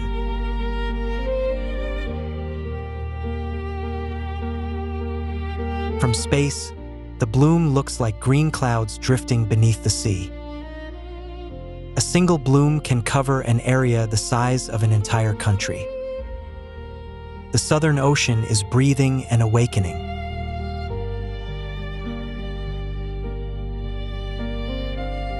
Phytoplankton draws in krill, tiny creatures only a few centimeters long. Yet they appear in unimaginable numbers, reaching 500 million tons across the Southern Ocean. Krill is the heartbeat of this ecosystem.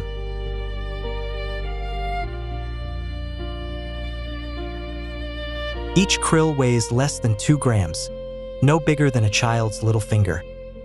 Yet they gather in swarms so dense they can redden entire stretches of sea. Without krill, Antarctica would become an ocean desert.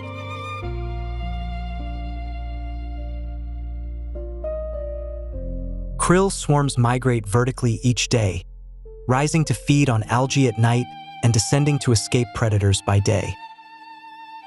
This journey is repeated millions of times every hour. They are among the greatest biological forces on Earth.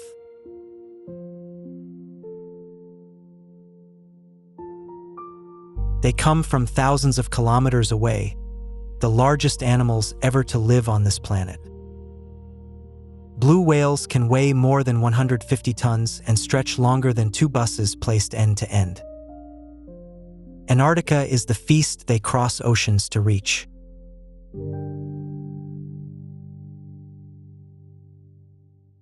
Each day, an adult blue whale can swallow up to 40 million krill.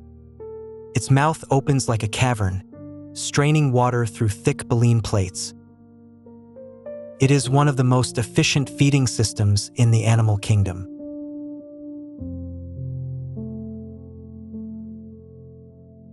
This natural filter evolved over 30 million years. No teeth, no chewing, only filtering and swallowing. With every gulp, millions of tiny lives disappear.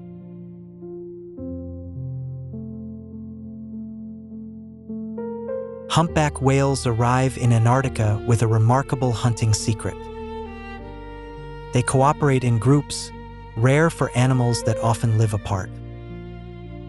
Each individual takes a separate role in the encircling attack.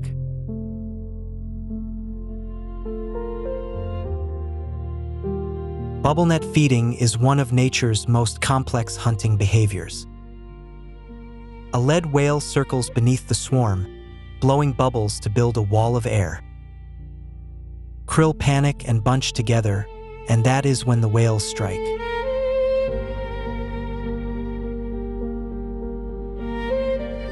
The final strike happens in less than 2 seconds. Yet each surge upward captures thousands of krill. This perfect coordination is the collective intelligence of whales.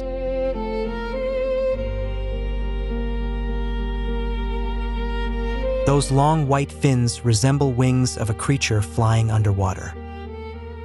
Humpback whales are among the farthest migrating marine mammals, traveling up to 8,000 kilometers each way. Antarctica is the final destination in their search for life.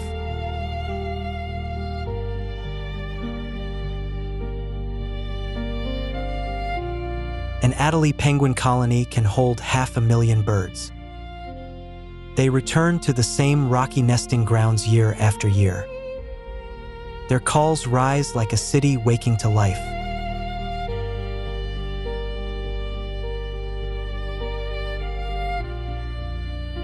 Male Adelies offer pebbles to mates as a form of courtship. A pebble nest keeps eggs above the cold, wet ground. Every stone is valuable property, and sometimes stolen from neighboring nests.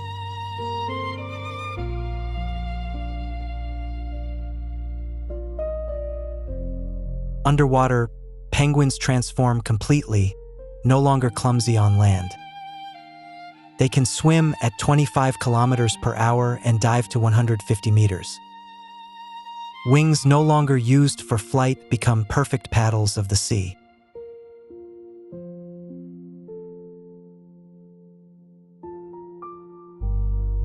The chinstrap penguin is named for the black line beneath its chin like a helmet strap. They are among the noisiest Antarctic penguins. Their colonies can reach millions, strange megacities of birds.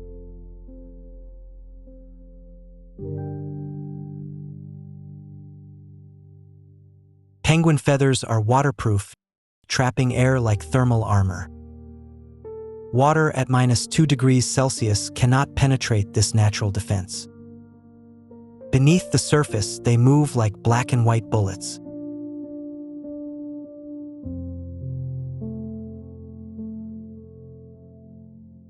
The emperor penguin is the largest penguin, nearly 1.2 meters tall and weighing up to 40 kilograms. Its orange-yellow chest and neck markings are unmistakable. It is a living symbol of endurance in extreme conditions.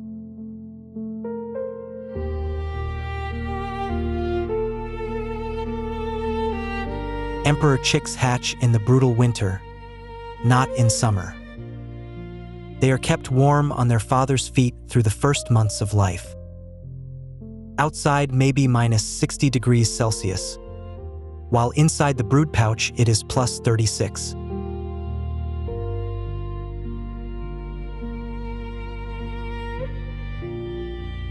Once large enough, emperor chicks gather into nursery groups called creches to stay warm together. Parents return from the sea and identify their own chick by its unique call. Each chick has a voice print as distinct as a fingerprint.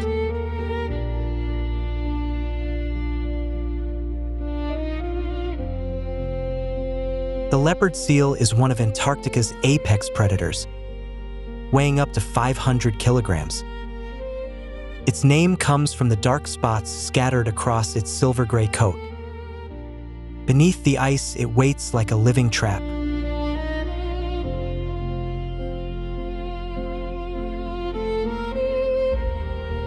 The moment a penguin enters the water, the leopard seal strikes.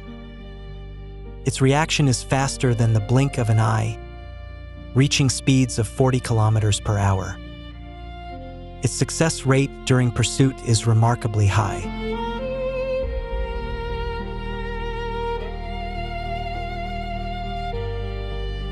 Despite the name, the crab-eater seal does not eat crabs. It feeds on krill and is among the greatest krill consumers in the ocean. Its teeth evolved into a perfect filtering tool, like miniature whale baleen.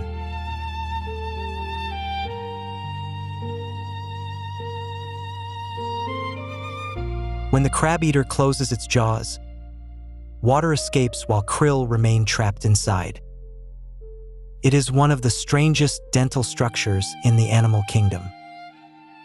Independent evolution created a solution similar to whales, but in its own way.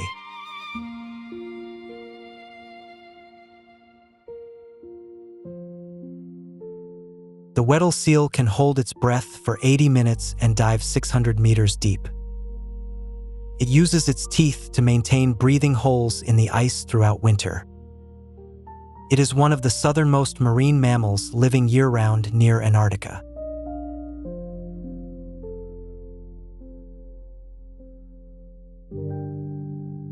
The wandering albatross can travel thousands of kilometers without landing.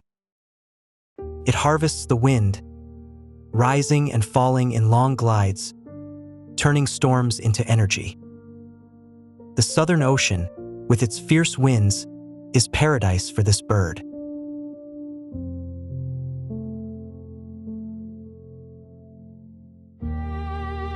As the sun begins to set, it will not rise again for many months. Temperatures fall below -40 degrees Celsius, with winds reaching 200 kilometers per hour. Antarctica enters winter, the harshest long night on Earth.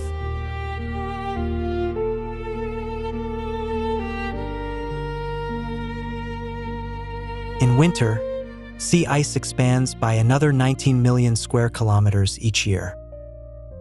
That is nearly twice the size of the Antarctic continent itself. It is one of the greatest physical transformations on the planet.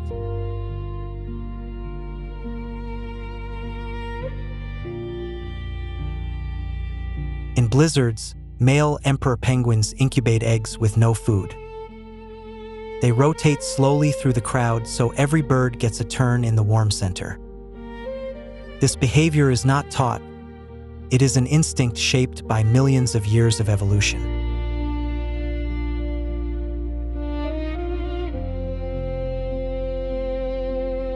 In the darkness of winter, the sky answers with the southern lights. These dancing ribbons are charged particles from the sun colliding with the atmosphere. For penguins below, it is the only light in the long night.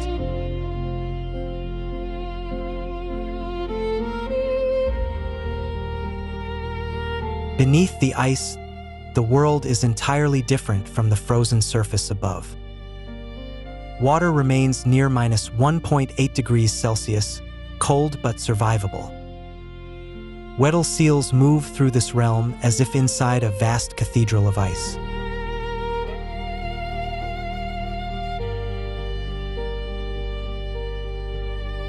Life does not stop in winter, it simply moves deeper. On the Antarctic seafloor, vividly colored creatures survive at -2 degrees Celsius. Evolution here is slow, yet stranger and more unique than anywhere else.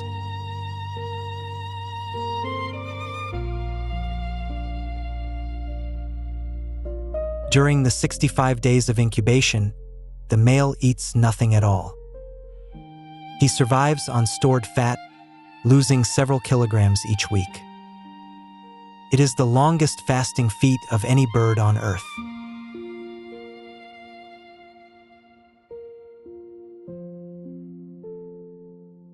The Larsen Sea ice shelf fractured in 2017, releasing an iceberg larger than Belgium. Antarctic temperatures are rising 3 times faster than the global average. What took thousands of years to form is now disappearing within decades.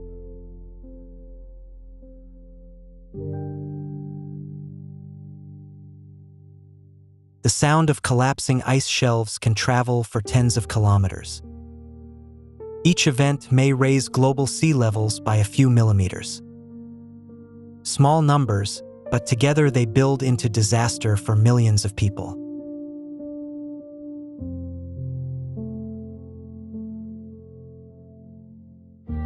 Many Adelie penguin colonies on the Antarctic Peninsula have declined by up to 70%.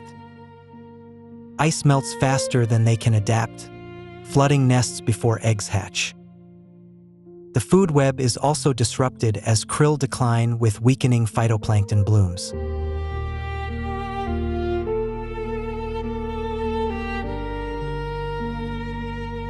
commercial harvesting of krill has risen sharply over recent decades. Krill is used for animal feed and omega-3 extraction. But removing too much krill means removing the foundation of the entire ecosystem.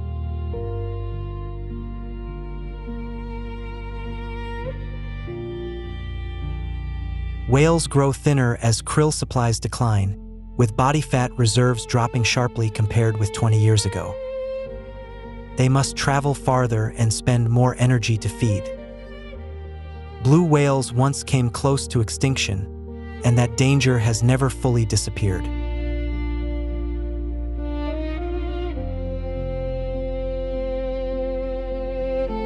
Scientists drill deep into Antarctic ice to read 800,000 years of climate history.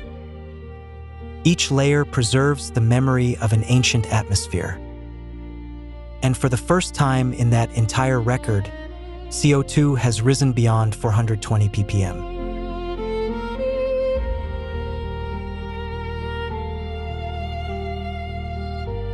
Antarctica has warmed by 3 degrees Celsius since the 1950s. A small number, yet for this fragile ecosystem it marks the difference between survival and disappearance. A tipping point is approaching, and no one knows exactly when it will be crossed.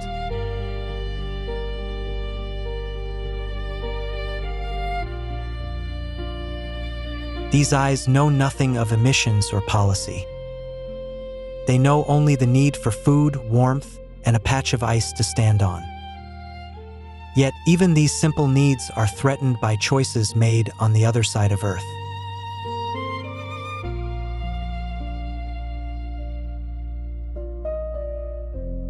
Blue whales were hunted to the edge of extinction, with 99% of their population killed in the 20th century. Then humanity stopped, and they began to recover. It is proof that nature can heal when given the chance.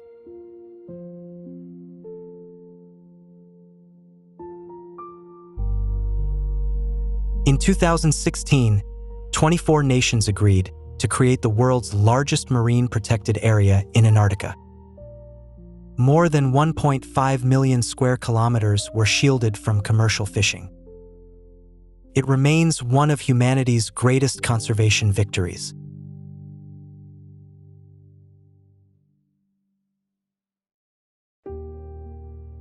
Krill are tiny, yet they help the whole planet breathe. Through photosynthesis and the food web, the Southern Ocean absorbs nearly 40% of global CO2. Protecting krill means protecting our own climate system.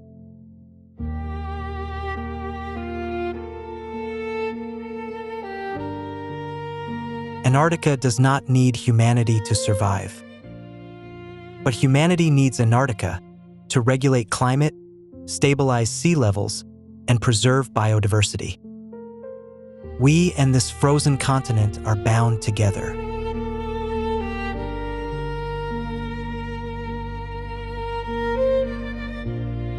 The sun will set and winter will return. But the real question is this: when the sun rises next year, will the world below still be the same? Antarctica's future is not written here, it is written by the choices we make today.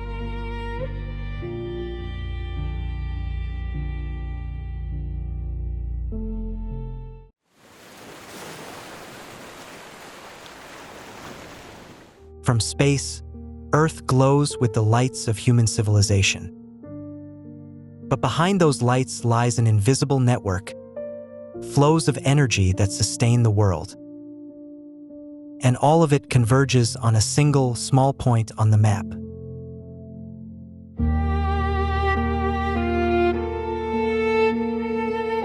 This is the Strait of Hormuz, a narrow stretch of water less than 50 kilometers wide at its narrowest point.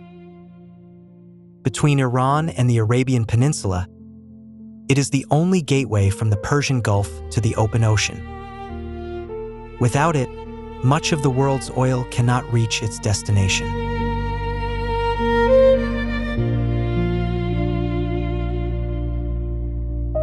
Every day, around 20 million barrels of oil, about 20% of global supply, pass through these waters. This is not just a statistic. It fuels cars, planes, power plants, powers the lives of billions.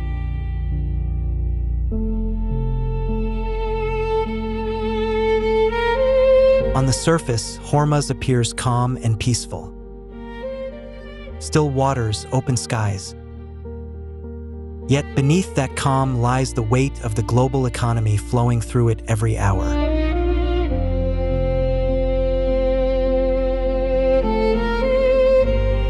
On the horizon, massive ships line up like floating buildings. Each one longer than 3 football fields, carrying hundreds of thousands of tons of crude oil. They arrive and depart endlessly, never stopping.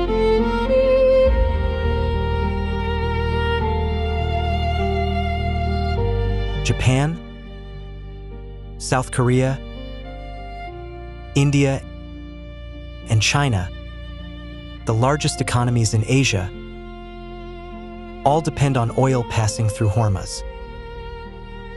If the strait were to close for even a week, global supply chains would fall into immediate chaos.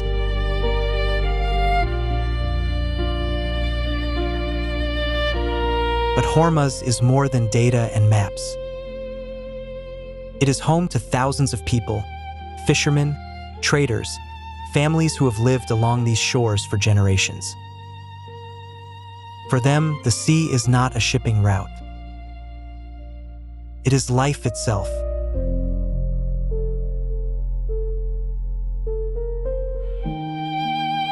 Beneath the strait lies an entirely different world: coral, fish, and marine life that existed long before humans discovered oil. And they are still there, living in silence beneath the massive ships above.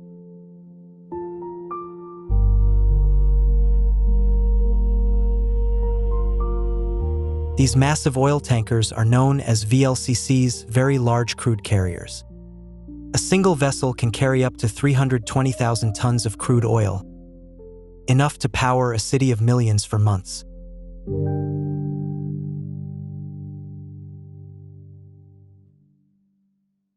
Navigating through Hormuz is far from simple.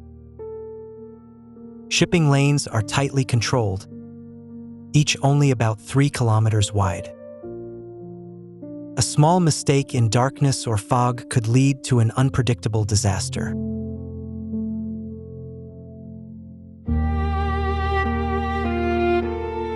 More than 17,000 ships pass through Hormuz each year, nearly 50 per day. In such a narrow space, managing traffic requires near-perfect coordination between nations.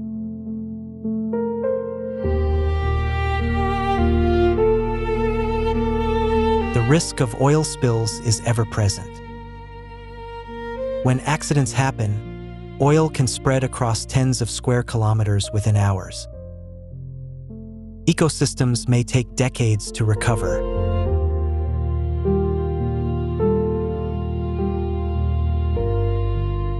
After every spill, people bear the consequences. Fishermen lose their livelihoods, cleanup crews work tirelessly, and marine life often has no chance of rescue.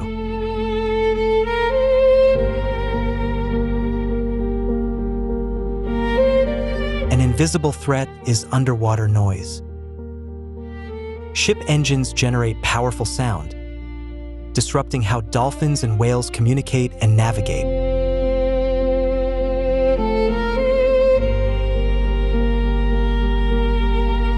Beyond oil spills, ships emit large amounts of CO2 and sulfur. Global shipping accounts for about 2.5% of emissions, and Hormuz is one of the most concentrated points on Earth.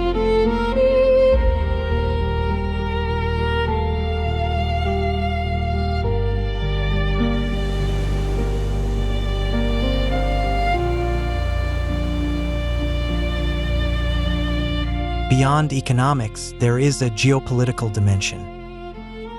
Hormuz is a zone of tension where multiple powers, including the United States, Iran, and Gulf nations maintain military presence. Every diplomatic conflict carries real risks for maritime safety.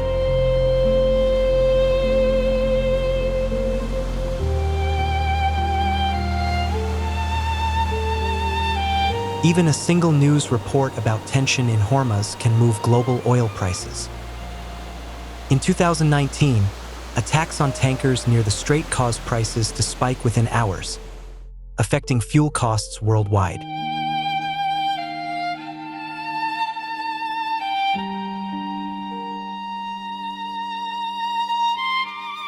At night, Hormuz never sleeps. Ships glow like moving islands across the dark water, never stopping.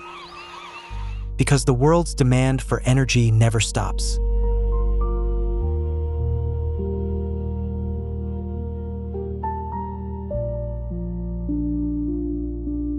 But look beneath the surface. Near Hengam Island, not far from major oil shipping routes, an entirely different world exists. Colorful corals, parrotfish, butterfly fish, a vibrant reef thriving in one of the most strategic seas on Earth.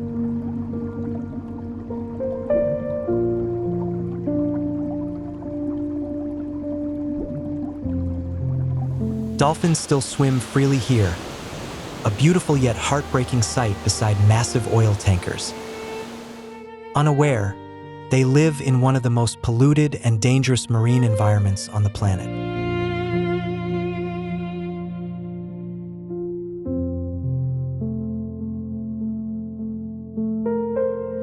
Sea turtles still return here to nest on white sandy beaches.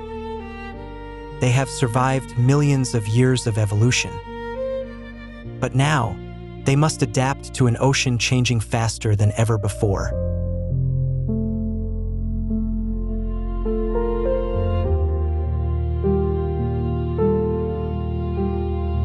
Scientists are monitoring every rise in sea temperature.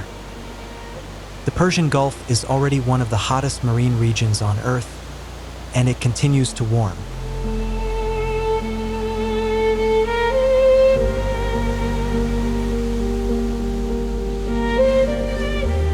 Coral bleaching occurs when waters become too warm, causing corals to lose their color and slowly die. When corals disappear, entire ecosystems that depend on them collapse.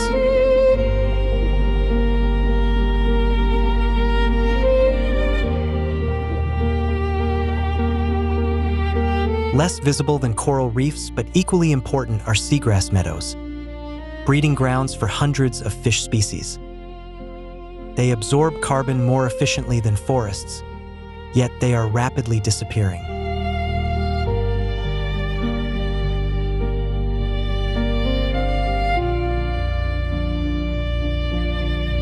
Dugongs once thrived in these waters, feeding on seagrass. Today, their numbers have declined drastically. As seagrass disappears, so do they.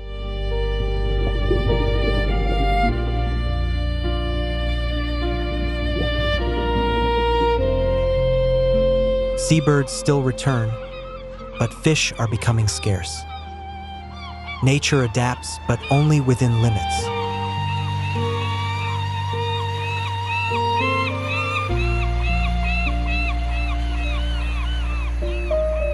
Everything is connected. When plankton shifts, the entire food chain is affected, from small fish to humans.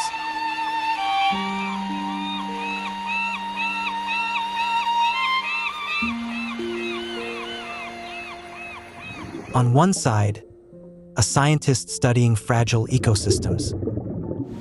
On the other, a massive oil tanker. Two worlds, two priorities sharing the same sea.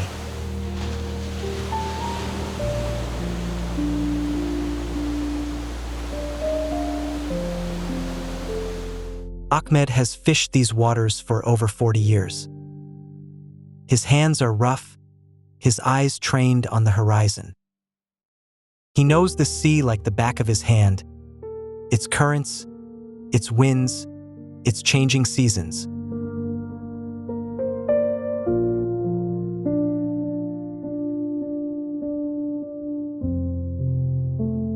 But the sea he knows is changing. Massive oil tankers create waves that can overturn small boats. Engine noise drives fish away. And sometimes, thin oil slicks drift across the surface, signs of incidents never reported.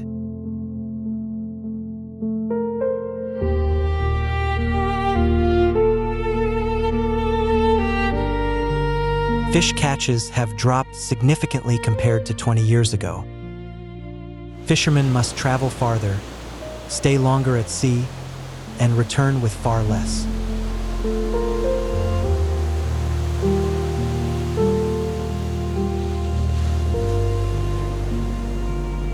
Every evening, women and children wait on the shore for boats to return. The sea sustains them, but it can also take everything. Every journey is a gamble.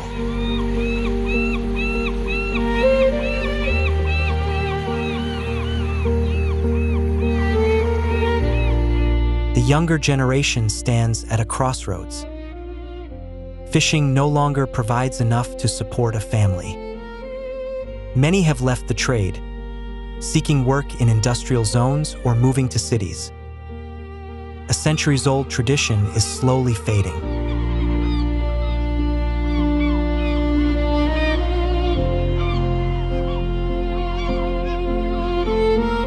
This is not the first time Ahmed has pulled up nets coated in oil.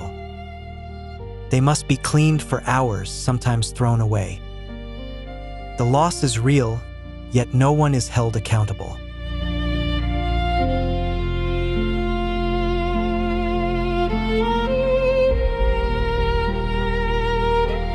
From above, the village appears almost invisible beside massive passing tankers.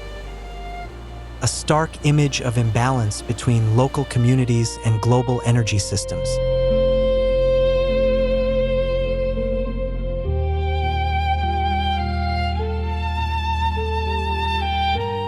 For fishermen, the sea is not a resource or a route. It is a relationship, a long-standing bond between people and nature. And that bond is slowly being broken.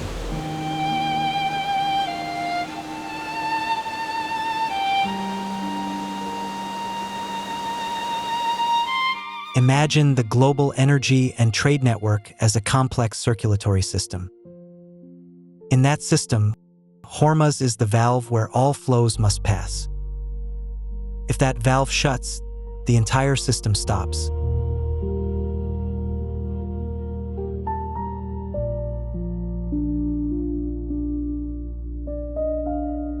Thousands of kilometers away, trading floors in New York, London, and Singapore react instantly to events in Hormuz. Financial markets and this distant sea beat in the same rhythm.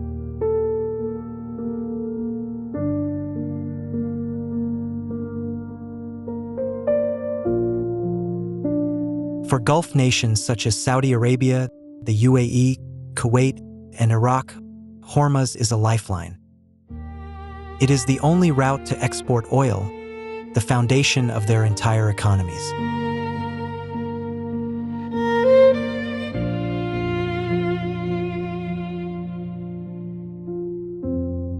Alternative routes exist, such as pipelines across the desert. But their combined capacity handles only a fraction of the flow.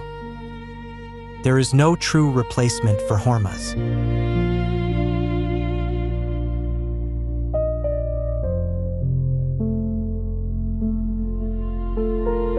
This is why Hormuz is always present in international negotiations. Every energy agreement, every nuclear talk with Iran, every military arrangement carries its shadow.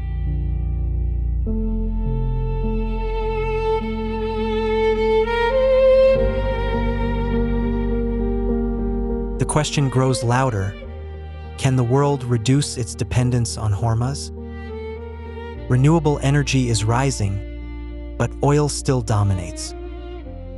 The transition is happening, but far slower than needed.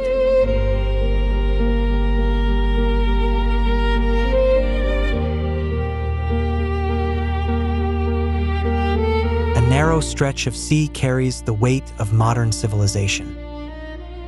It is both a triumph and a vulnerability of our world.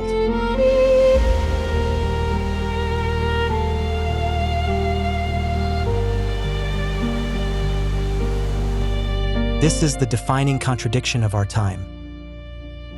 We need energy to build civilization, yet extracting and transporting it is slowly destroying the natural foundation we depend on. Nowhere is this more visible than in Hormuz.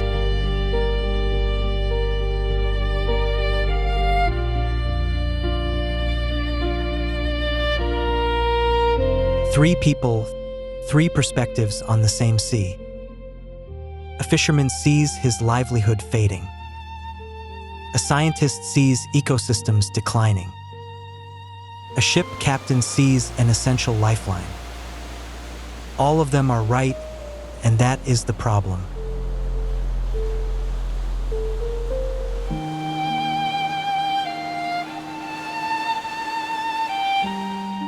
Sometimes, in rare moments, the sea returns to its natural state, quiet, vast, and free. No engines, no smoke. And in that silence, it feels like the ocean is trying to remind us of something.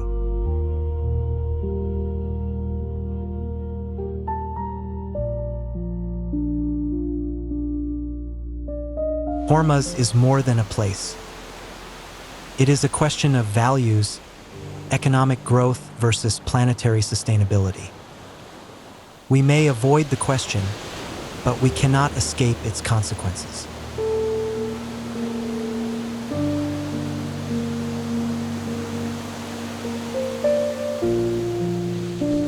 The sun sets over the Strait of Hormuz. Ships keep moving. The sea remains, sustaining the world while being pushed to its limits. The question is not whether we can protect the ocean, but whether we will choose to before it is too late.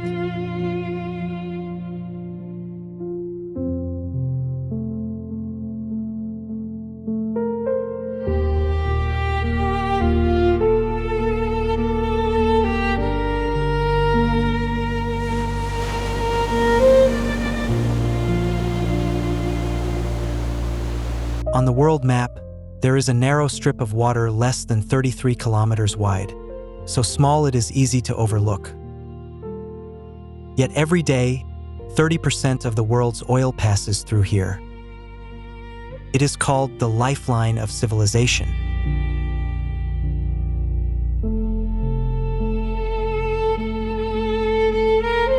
Every day, around 21 million barrels of oil silently pass through here, carried by massive tankers longer than 3 football fields. They come from the oil fields of Arabia and travel to every corner of the world. There is no alternative route.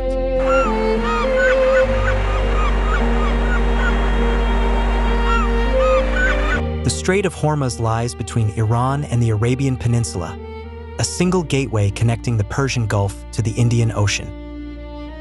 Its full width is 33 kilometers, but the actual shipping lanes are only about 3 kilometers each way. It is one of the most closely monitored geographic spaces on Earth.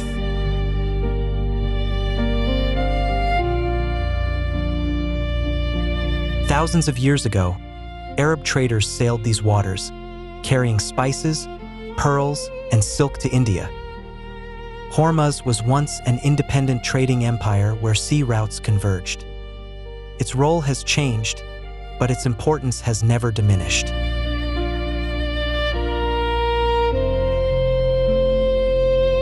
The human body can survive weeks without food and days without water, but only minutes without breathing. The global economy is the same. It can endure many shocks, but it cannot survive if Hormuz is closed. That is why this place is called the throat of the world.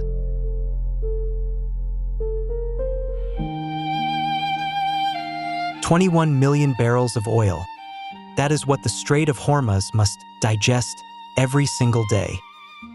If poured into Olympic swimming pools, it would fill over 30,000 of them. No other oil transit route on Earth comes close to this scale.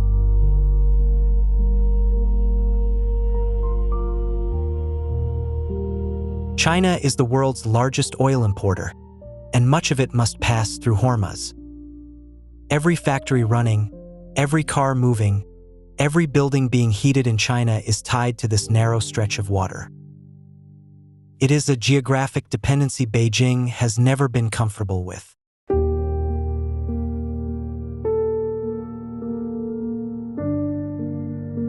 Japan imports over 90% of its oil through Hormuz. With no significant domestic energy and no pipeline alternatives, it relies entirely on tankers and a single strait. South Korea faces a similar reality. For both nations, Hormuz is not a choice, it is geographic destiny.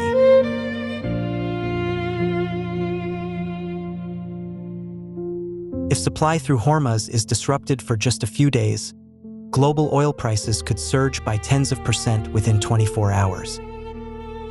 And when oil rises, everything rises: transport, manufacturing, food, electricity. The global supply chain tightens like a body cut off from its blood flow. We often think of oil as fuel for cars or planes. But it is also the foundation of plastics, fertilizers, pesticides, paints, synthetic fabrics, and thousands of other products. Half the items in the room you are in contain petroleum derivatives. Hormuz doesn't just carry fuel, it carries modern industry itself.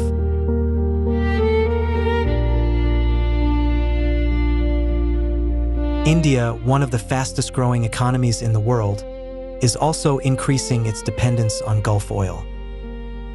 The Jamnagar refinery processes over 1 million barrels a day, most of it arriving through Hormuz.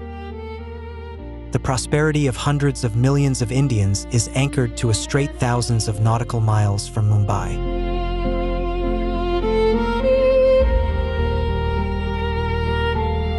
The northern shore of the strait belongs to Iran, the country that controls much of this strategic waterway. From here, every passing vessel is within sight, radar range, and if necessary, missile range of Tehran. It is one of the rare geographic advantages Iran holds in the global geopolitical game.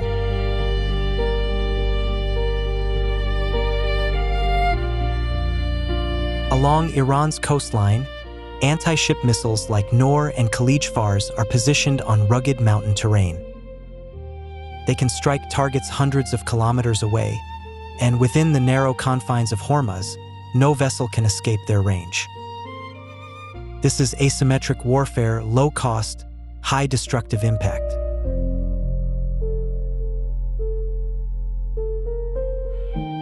Iran does not rely only on exposed weapons. Inside coastal mountain ranges, underground bases carved into rockhouse fast boats, missiles, and command centers. Satellite imagery cannot fully reveal them. Conventional bombs cannot easily penetrate them. This is a hidden card Iran holds, and its adversaries know it well.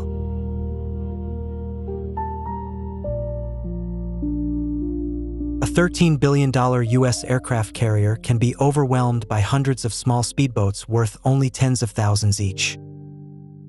This is the swarm tactic Iran has practiced for decades, attacking simultaneously from all directions with speed and overwhelming numbers. In the narrow waters of Hormuz, traditional technological superiority becomes ineffective.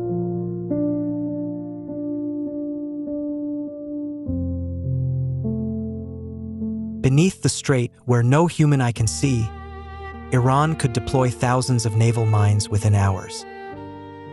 A single mine can tear open the hull of a supertanker. And once a few ships are damaged or sunk, the entire route can be shut down, not by force but by fear. It is one of the most effective psychological weapons in Hormuz.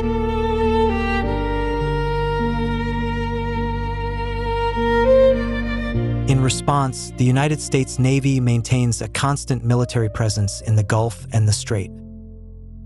The Fifth Fleet, based in Bahrain, patrols 24/7, with ships, radar, and satellites tracking every movement. It is a never-ending mutual surveillance, and both sides know a single mistake could trigger disaster.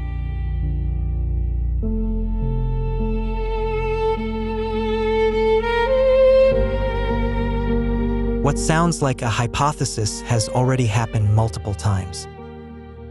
In 2019, several oil tankers were attacked near Hormuz, their hulls breached and crews thrown into panic.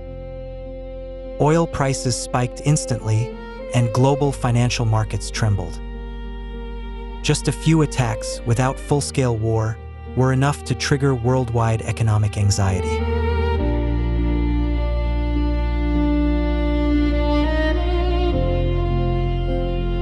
In summer, temperatures in Hormuz can exceed 50 degrees Celsius.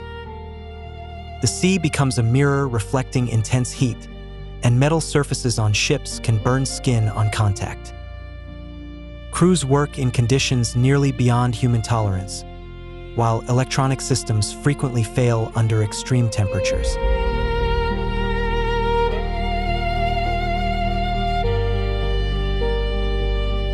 From the Arabian Desert, massive sandstorms regularly sweep into the strait, reducing visibility from kilometers to zero within minutes.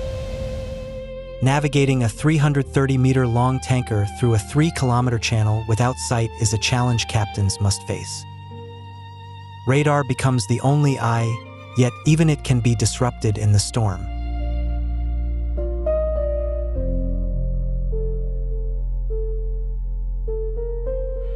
Hundreds of oil tankers operating simultaneously, burning low-grade heavy fuel, create a persistent haze over the strait.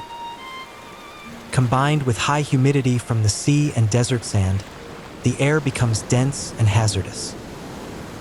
It is one of the most polluted marine regions on the planet.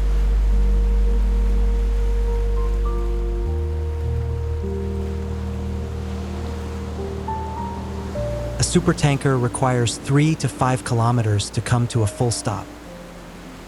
In Hormuz's narrow 3-kilometer shipping lane, that means there is no margin for error.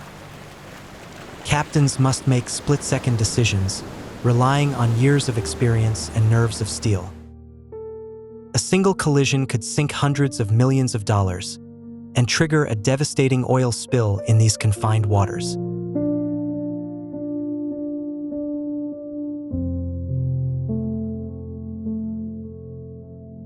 At the gateway of the strait, Hormuz Island appears like a work of art from above.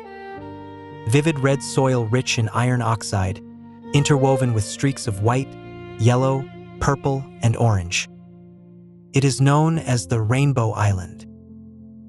Beneath these extraordinary colors lies a history of thousands of years, when this region was once a global trade hub.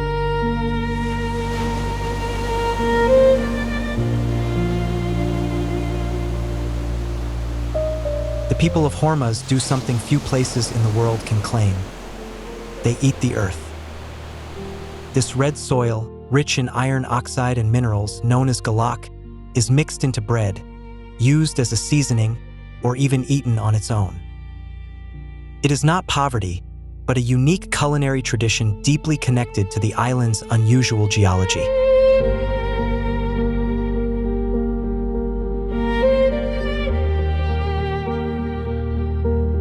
Every morning, fishermen set out to sea on small wooden boats, following traditions passed down for centuries. And every morning, they share the water with steel giants over 300 meters long, carrying oil for the global economy. Two worlds could not be more different, yet they coexist on the same narrow stretch of water.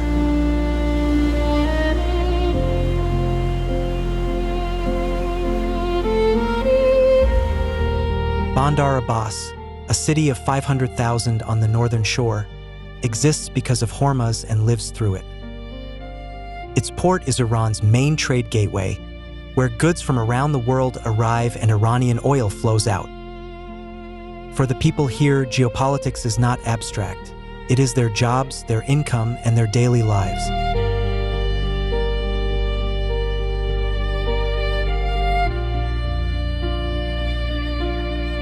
As the sun sets behind anchored oil tankers, Hormuz reveals a breathtaking beauty, red, orange, and purple blending across the calm sea. It is a moment where grandeur and fragility coexist. The pure beauty of nature, and beneath it, the ever-present tension of geopolitics.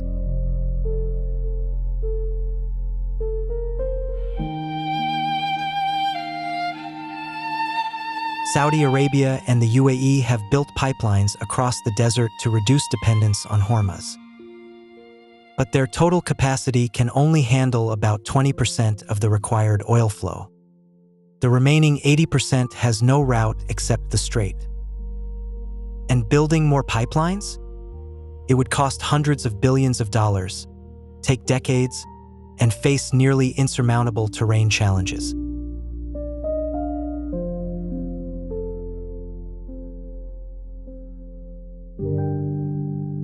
In theory, tankers could reroute around the Cape of Good Hope in Africa. But that would add thousands of nautical miles, weeks of travel, and dramatically higher costs. Oil prices would rise 10 to 15% from transport alone, and the world would need twice as many tankers. It is not impossible, just too expensive to be practical.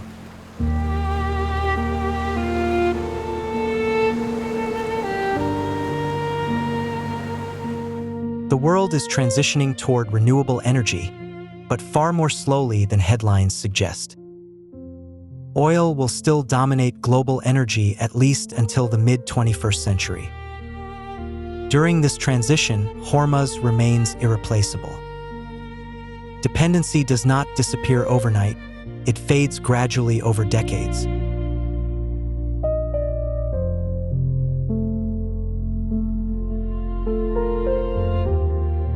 Experts have modeled a scenario where Hormuz is closed for just 48 hours.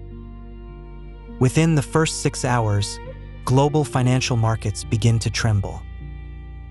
By hour 24, oil prices could exceed $200 per barrel. By 48 hours, some Asian governments may convene emergency cabinets. No war is needed, just 2 days of closure.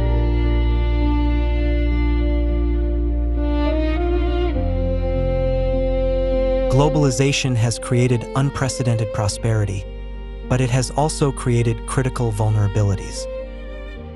Hormuz is the clearest example. A $100 trillion global economy depends on a narrow 33-kilometer strip of water.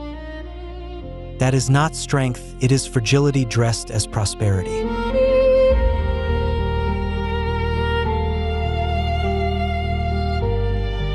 Every oil tanker that passes safely through Hormuz is the result of a delicate balance between Iran and the United States, between Saudi Arabia and its neighbors, between geopolitical calculations and economic interests.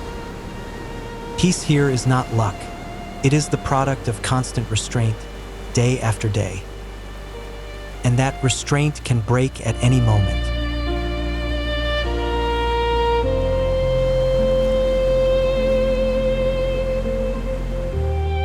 Modern civilization is built on energy, and that energy must pass through Hormuz. We have created megacities, global supply chains, and complex transport networks, all relying on the uninterrupted flow through a strait narrower than a single city. It is one of the greatest contradictions of our time.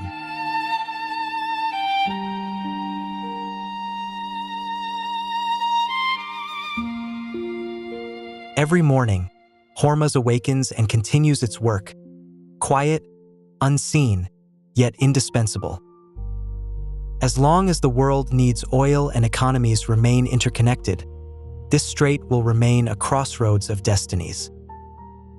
A narrow 33-kilometer strip of water, small on the map, yet carrying the weight of an entire civilization.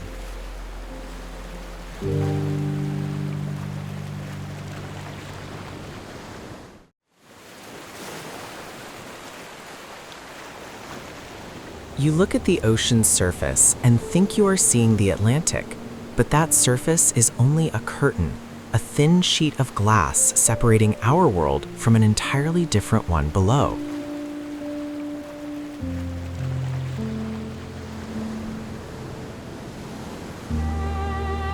99% of this ocean's volume exists where there is no light, no warmth, no familiar sound, and yet it is still full of life.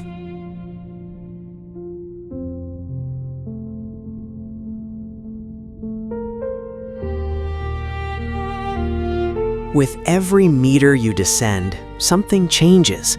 Light weakens, colors disappear in sequence. Red first, then orange, yellow, green. Only blue remains. Then violet. Then nothing. Darkness does not arrive from one direction. It comes from everywhere at once, slowly and completely consuming everything.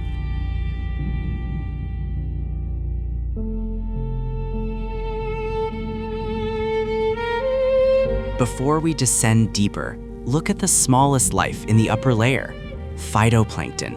Single-celled organisms invisible to the naked eye produce more than 50% of the oxygen in Earth's atmosphere. Not rainforests, not the Amazon. These microscopic drifters, suspended in the top 200 meters of the Atlantic, are what keep you breathing.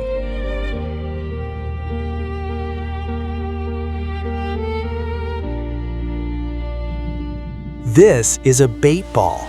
Millions of herrings gather into a dense sphere and move as if they were a single organism. No leader, no central command. Each fish reacts only to its nearest neighbor, and from millions of simple decisions emerges a collective intelligence powerful enough to deceive sharks and tuna for hours.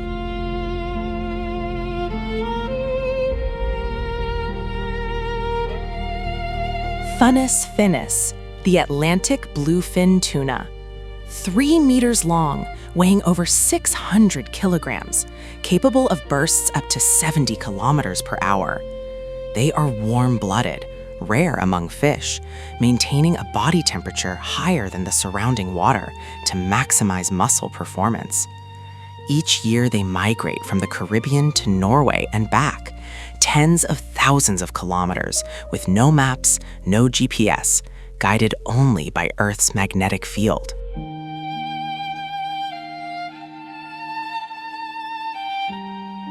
Dolphins are not just intelligent, they have names. Each dolphin produces a unique signature whistle, like an acoustic fingerprint, and others in the pod call them by it. They remember companions after years apart. They teach their young hunting techniques through demonstration. The Atlantic is home to minds like these, right at the surface, right before our eyes.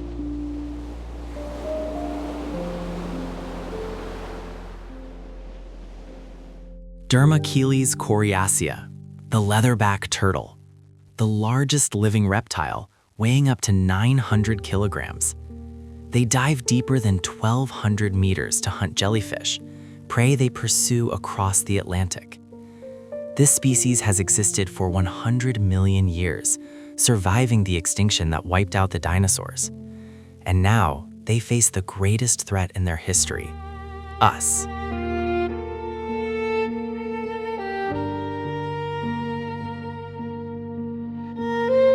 Cyanea capillata, the lion's mane jellyfish. One of the longest animals ever recorded, its tentacles stretching up to 37 meters, longer than a blue whale. No brain, no heart, no blood. A body made of 95% water. And yet, it hunts, reproduces, and has existed for 500 million years, long before fish first appeared on Earth.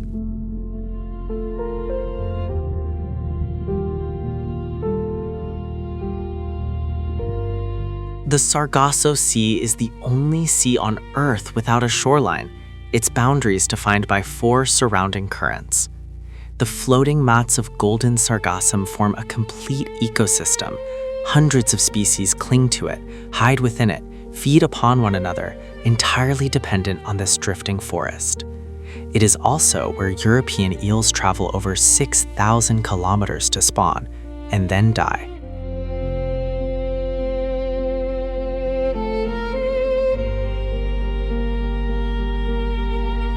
200 meters. Sunlight officially ends here. Above is the world you know.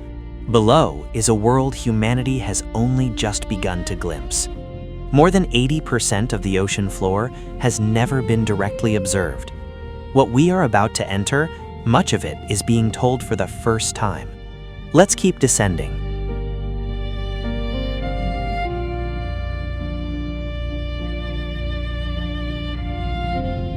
The mesopelagic layer, also known as the twilight zone, stretches from 200 to 1,000 meters. This is a realm of perpetual dusk, where day and night lose their meaning, and light becomes only a faint memory from above. Few people realize this zone holds the largest animal biomass on the planet, more than all surface fish combined, yet we know almost nothing about it.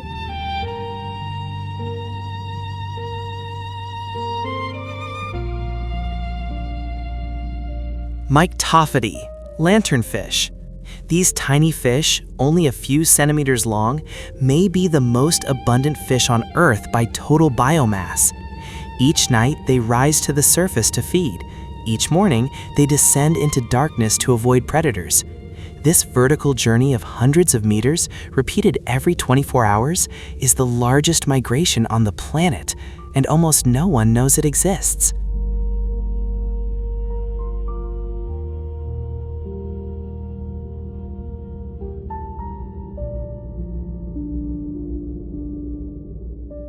A siphonophore is not a single organism, but a colony.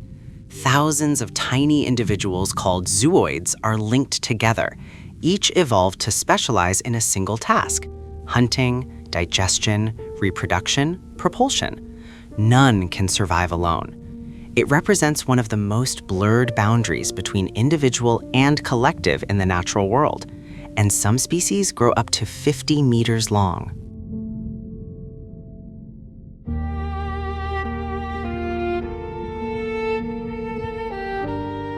Vampiroteuthis infernalis, the vampire squid from hell, a scientific name that lives up to its meaning. Neither true octopus nor true squid, it is the last surviving member of an ancient evolutionary lineage. When threatened, it turns itself inside out like a cloak, exposing sharp spines, and releases not black ink, but clouds of bioluminescent light, turning darkness into illumination.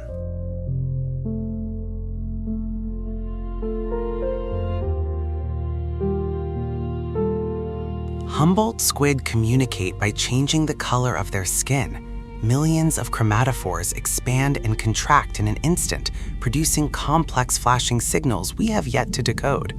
They hunt cooperatively, coordinating attacks without sound, using only light. It is a complete language, written on skin, read by sight, in total darkness.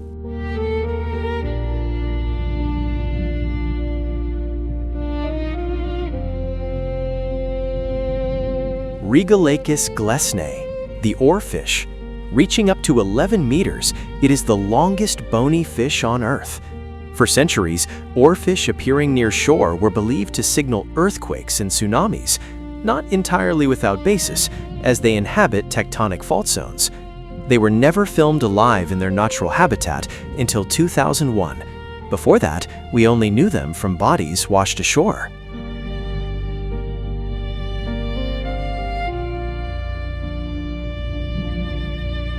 Marine snow. The remains of phytoplankton, animal waste, mineral shells of microorganisms all clump into tiny particles and fall continuously from the surface. It is the only food supply for life below the light zone. But marine snow is also a carbon pathway, carrying atmospheric CO2 to the ocean floor. The Atlantic is absorbing humanity's carbon and burying it for thousands of years. Every second, every day.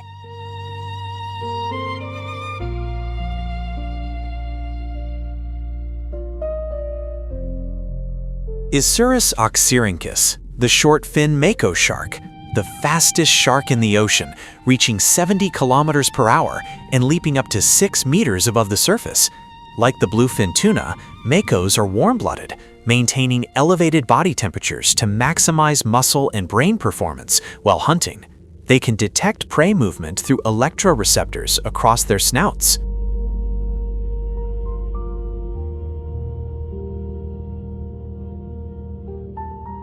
Every night at sunset, an extraordinary event unfolds across the global ocean.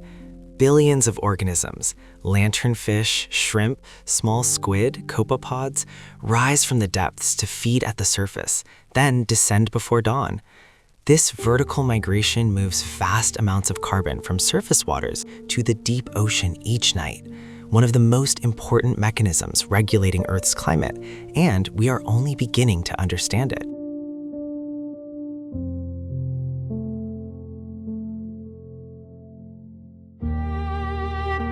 Copepods, smaller than a grain of rice, may be the most numerous animals on Earth. Trillions are drifting in the Atlantic right now. They are the central link in the entire marine food web, feeding on phytoplankton, eaten by small fish, and ultimately sustaining whales. If copepods disappeared, the ocean ecosystem would collapse within weeks.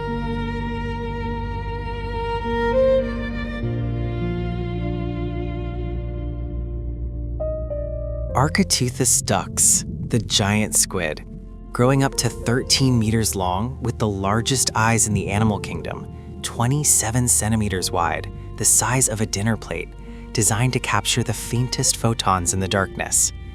For centuries they were legend, the Viking kraken, the sailor's sea monster.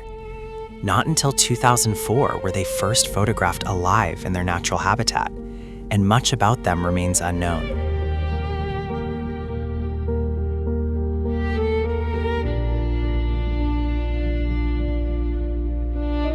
During World War II, the US Navy discovered something strange.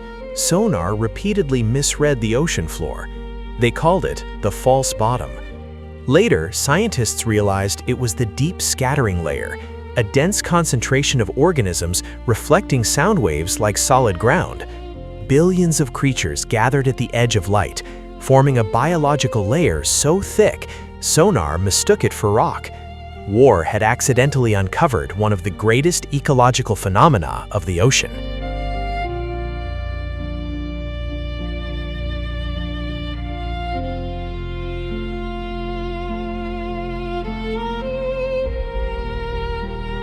"1,000 meters.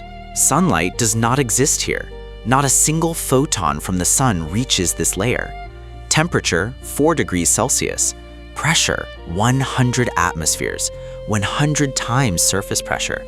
This is the bathypelagic zone, the realm of true darkness, stretching from 1,000 to 4,000 meters, and it holds more mysteries than everything we have discovered above."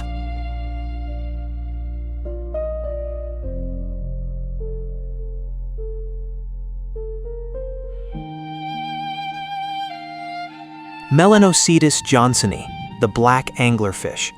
The female carries a biological lure on her head, its tip filled with bioluminescent bacteria, the only trap she needs. Prey approaches out of curiosity or mistake and disappears into elastic jaws capable of swallowing something twice her size. Her stomach can expand almost endlessly.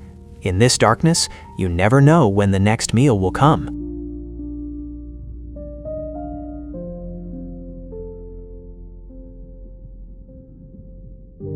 Male anglerfish are up to 60 times smaller than females. When he encounters a female, he bites into her skin and begins to fuse, circulatory, nervous, and digestive systems gradually connecting before dissolving. Eventually, the male is no longer an independent individual. He becomes an appendage of the female, existing only to provide sperm. This is one of the most extreme forms of biological integration in nature.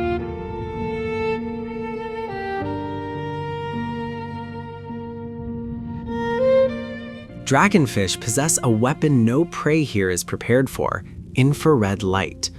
Most deep-sea creatures cannot see infrared because evolution never created sensors for something absent from their environment.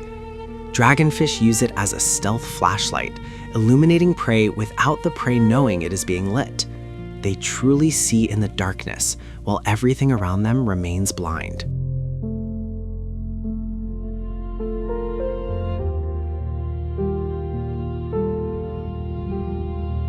Macropinna microstoma, the bear eye fish. Its head is completely transparent, like a diving helmet, allowing its tubular eyes to rotate freely inside, looking upward to detect faint backlit prey silhouettes, then rotating forward to strike.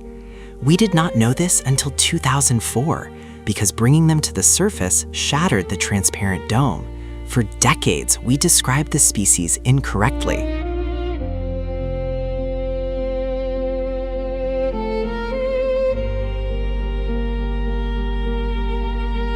Chaliotis sloani, the viperfish. Fangs so long it cannot close its mouth, curving outward to form an inescapable trap. Along its belly, photophores emit light matching the faint glow from above, allowing it to disappear when viewed from below. In this darkness, even darkness itself becomes a weapon.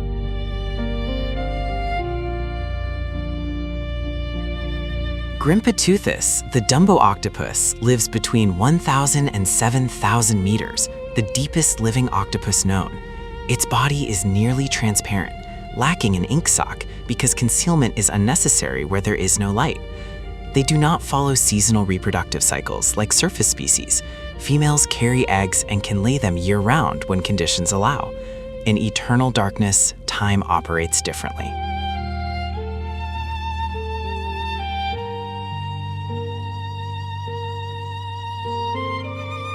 Himantolophus, the deep-sea football fish. Its round body is an adaptation, no streamlined scales for speed, because speed does not matter here, energy conservation does. It barely swims, hovering and waiting. Its lure emits silver light, different from the common blue, attracting prey accustomed to blue glows. In the darkness, even the color of light is strategy.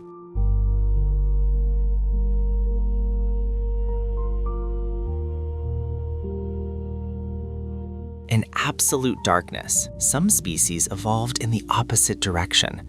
Instead of dark camouflage, they became transparent. There is nothing to see as light passes through like air. This is the most perfect invisibility possible, not by blending into the background, but by erasing one's shadow entirely in a world without light.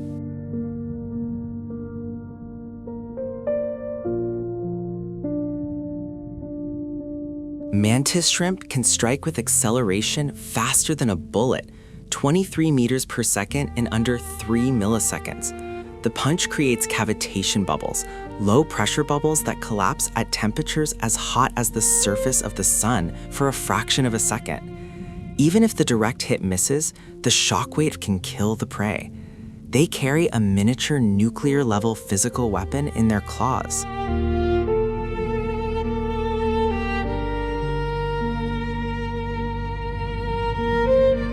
Deep-sea hatchetfish practice camouflage known as counter-illumination. Their bellies glow through photophores at precisely the same intensity as the faint light from above. Viewed from below, they vanish into the background and cast no shadow. Predators see nothing. It is optical stealth technology, perfect, battery-free, evolved over millions of years.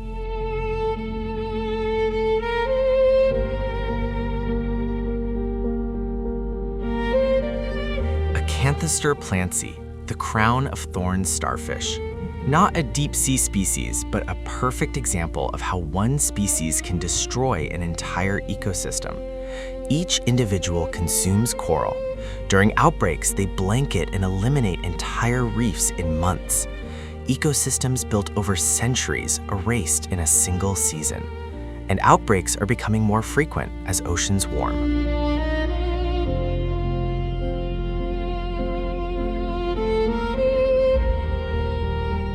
Samniosis microphocephalus, the Greenland shark, the longest living vertebrate known on Earth.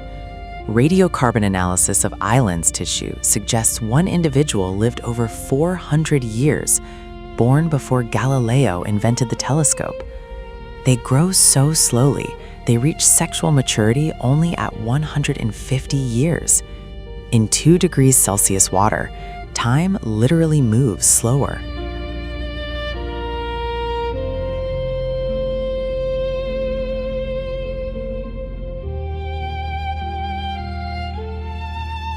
Sperm whales dive to 2,000 meters and can hold their breath for over 90 minutes.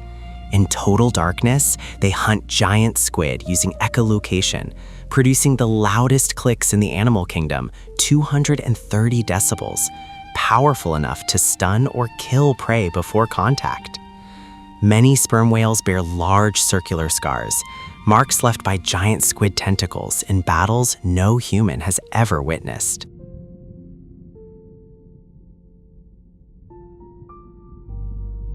Stillness is the most effective hunting strategy in darkness. Many species here never actively chase prey. They wait, day after day, month after month, hovering or lying motionless, consuming minimal energy. When prey comes close enough, in an instant. Where food is scarce and energy more precious than gold, patience is not a virtue, it is survival.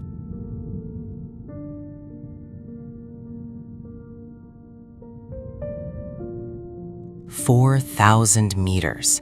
The seafloor. Not rock, but mud.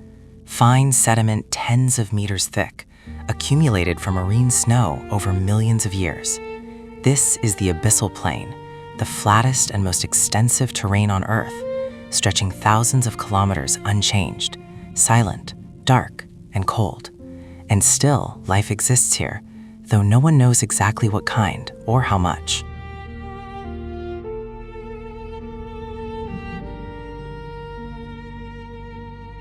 3,800 meters beneath the Atlantic, 700 kilometers from Newfoundland. RMS Titanic has rested here since the night of April 15, 1912. But this is no longer just a wreck. It is a complete ecosystem. Coral clings to the railings, fish move through corridors once filled with people. Octopus inhabit rooms that were once first-class cabins.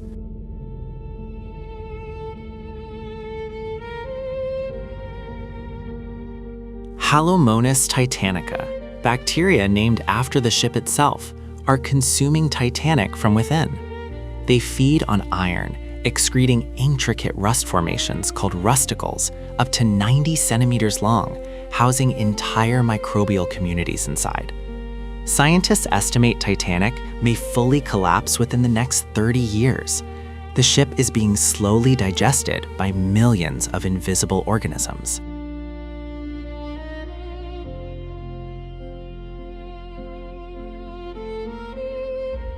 In 1912, this was the most luxurious ship ever built. Crystal fountains, grand staircases, private refrigeration for each cabin. Now, nothing remains. Wood consumed by bacteria, carpets and curtains dissolved, only metal and mud endure. Yet within that mud, thousands of objects remain intact. Leather shoes, wine bottles still holding wine, silverware still gleaming in ROV light after more than a century.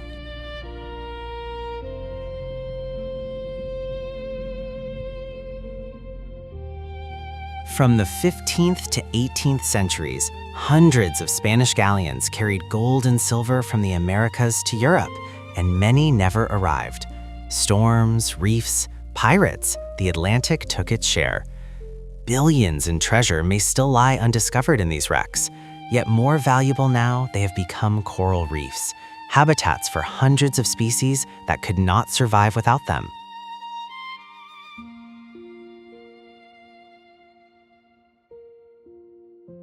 The U.S. East Coast from Florida to Cape Hatteras. Sailors in World War II called it Torpedo Junction. German U-boats hunted here from 1942, sinking hundreds of ships within months, sometimes within sight of shore.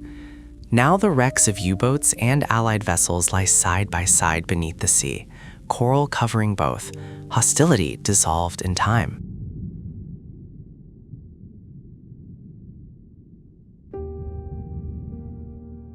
SS Thistlegorm, a British military supply ship bombed in 1941, sank with its cargo intact.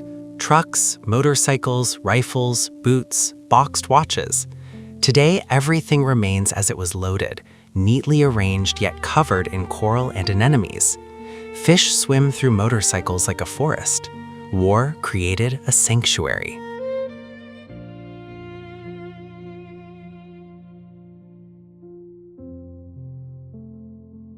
Henrietta Marie, a British slave ship wrecked in 1700 off Florida. When divers found it in 1972, they discovered hundreds of iron shackles scattered across the seabed. An estimated 200 Africans were chained in its hold when it sank. This wreck stands as physical evidence of one of humanity's darkest chapters, resting silently beneath the Atlantic for 3 centuries.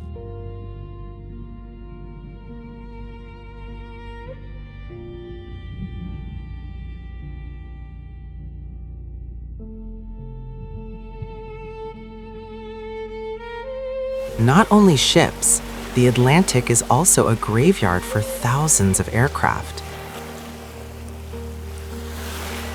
B-17 bombers flying from America to Britain often ran out of fuel and ditched at sea.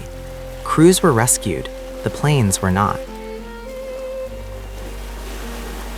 Now these flying fortresses lie on the seabed like rusted steel monuments, cockpits intact, tail guns still facing backward, waiting for enemies that will never come again.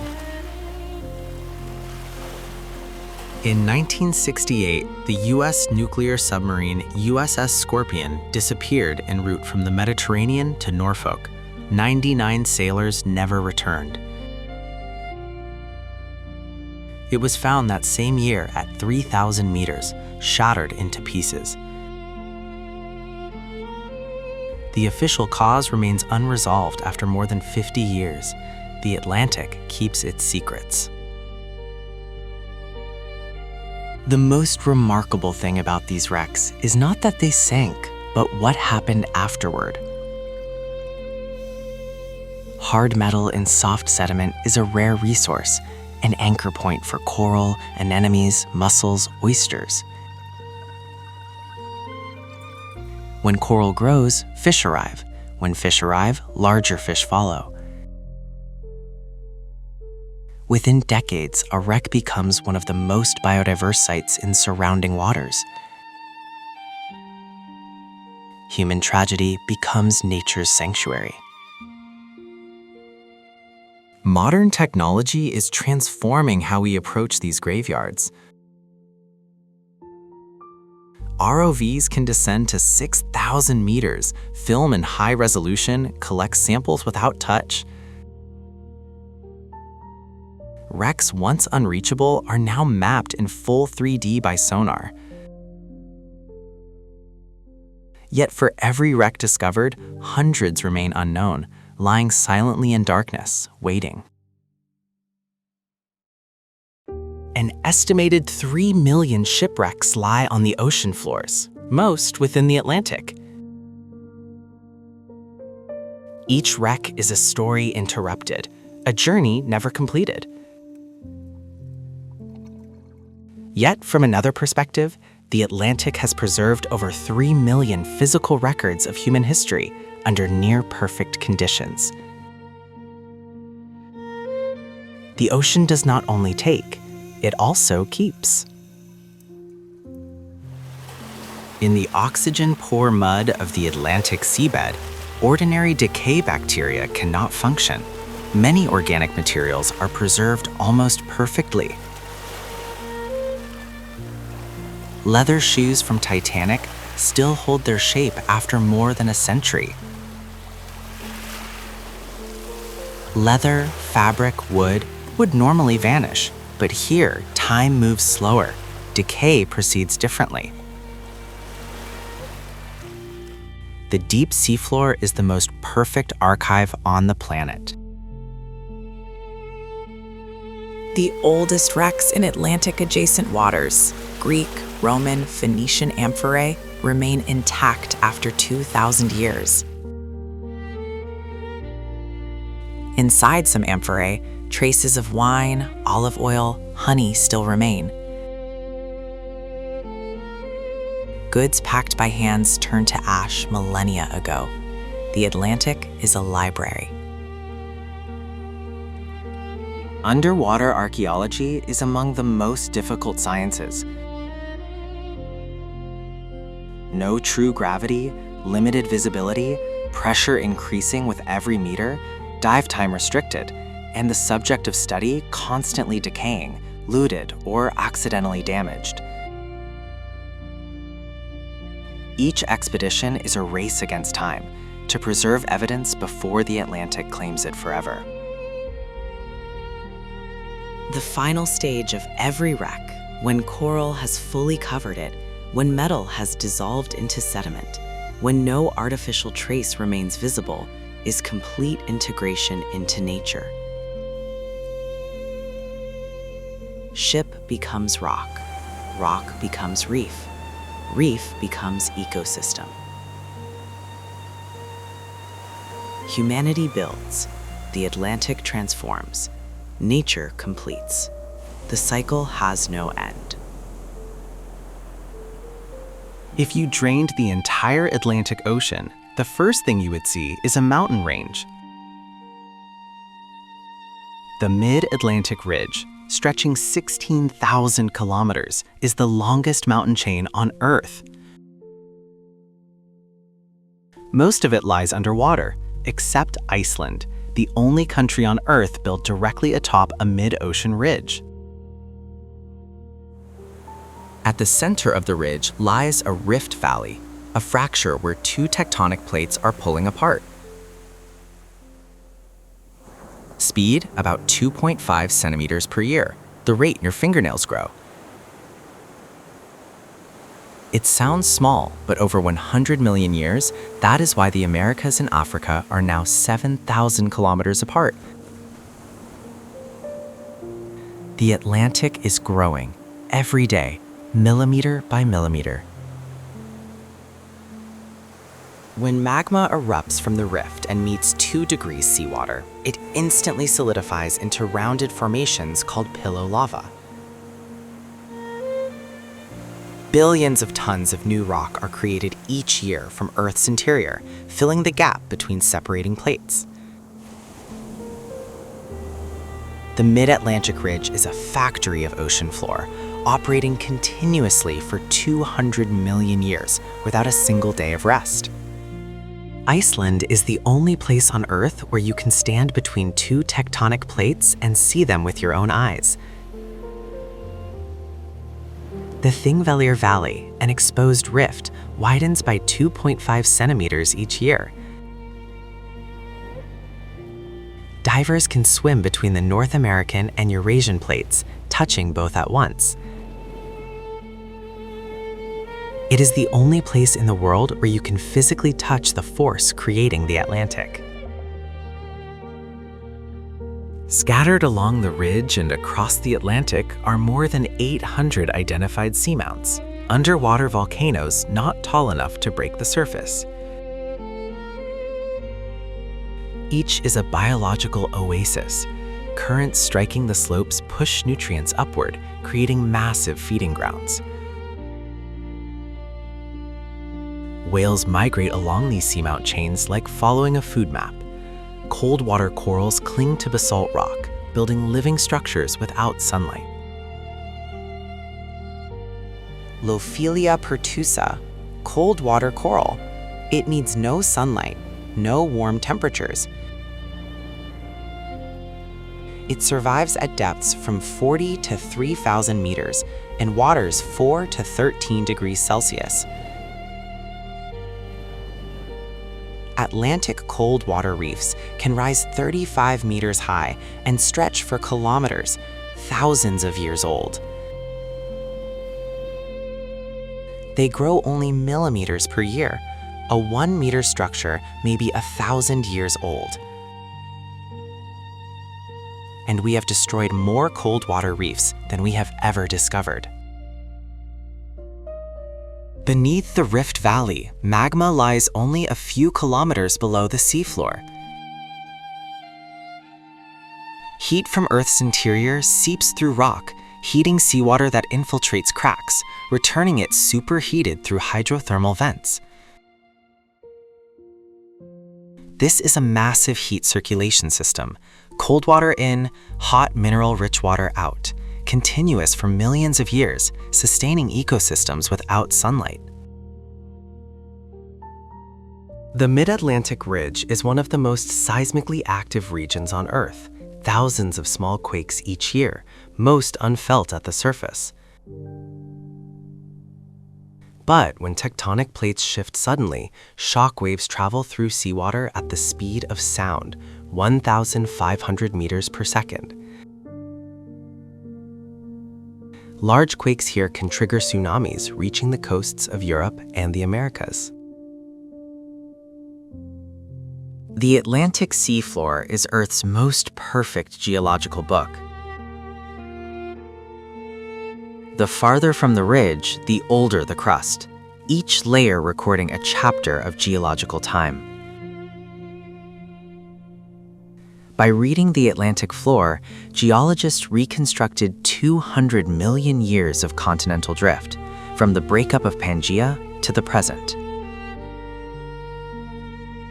Scattered along the Mid-Atlantic Ridge are islands, volcanic peaks tall enough to breach the surface. Ascension, St. Helena, Tristan da Cunha, among the loneliest islands on Earth, thousands of kilometers from the nearest continent.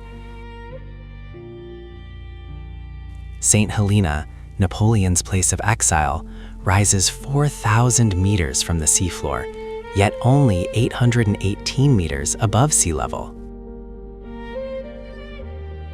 When magma solidifies into rock, magnetic minerals align with Earth's magnetic field, recording its direction like magnetic tape. Earth's magnetic field reverses every 200,000 to 300,000 years, and each reversal is preserved in alternating magnetic stripes on the seafloor. By reading these stripes, we know precisely how the ocean floor has spread, the most perfect evidence of plate tectonics. 2,000 meters beneath the Atlantic surface, surrounding water temperature 2 degrees Celsius. And from this fracture, water erupts at 400 degrees Celsius. It does not boil because 250 atmospheres of pressure keep it in a supercritical liquid state. This is a hydrothermal vent, and surrounding it is a complete ecosystem that survives without a single photon of sunlight. Black smokers are mineral chimneys formed when superheated, mineral-rich water meets cold seawater. They can rise up to 60 meters, grow within decades, and sometimes collapse within hours. The fluid they release is rich in hydrogen sulfide, methane, and metals, toxic to most life on Earth. Yet here, specialized organisms have evolved to turn poison into energy. Riftia pachyptilla, giant tube worms, have no mouth, no stomach, no digestive system. They survive entirely through chemosynthetic bacteria living in a special organ called the trophosome, which can make up 15% of their body weight. These bacteria convert toxic hydrogen sulfide into organic energy. This was the first compelling evidence that life does not require sunlight to exist. Rimicaris exoculata, blind vent shrimp, have completely lost their eyes through evolution. In their place, they possess a primitive light-sensitive organ on their backs, capable of detecting faint infrared radiation from the vent, enough to navigate. Densities can reach 2,500 individuals per square meter, almost unimaginable. Kiwa hirsuta, the yeti crab. The dense white hairs on its claws and chest are not for warmth. They are bacterial gardens. The crab cultivates chemosynthetic bacteria and harvests them as food. This is agriculture, farming and harvesting at 2,400 meters below sea level in near boiling water. evolution invented agriculture millions of years before humans. Chrysomalin squamiferum, the scalyfoot snail, is the only known animal with an exoskeleton made of iron sulfide. Its shell and scales are mineralized directly from vent fluids. When discovered in 2001, the US military studied its shell structure for advanced armor design. Sometimes the best solutions are waiting on the ocean floor. In 2000, scientists discovered the Lost City on the Mid-Atlantic Ridge, a vent system unlike black smokers. Instead of acidic, superheating water, it emits warm alkaline fluids, 40 to 90 degrees Celsius, forming white towers up to 60 meters tall, made of aragonite and calcite. Lost City has been active for at least 30,000 years. The chemical reactions here produce hydrogen and methane, the most fundamental molecules of life. Archaea, ancient microorganisms, live in vent water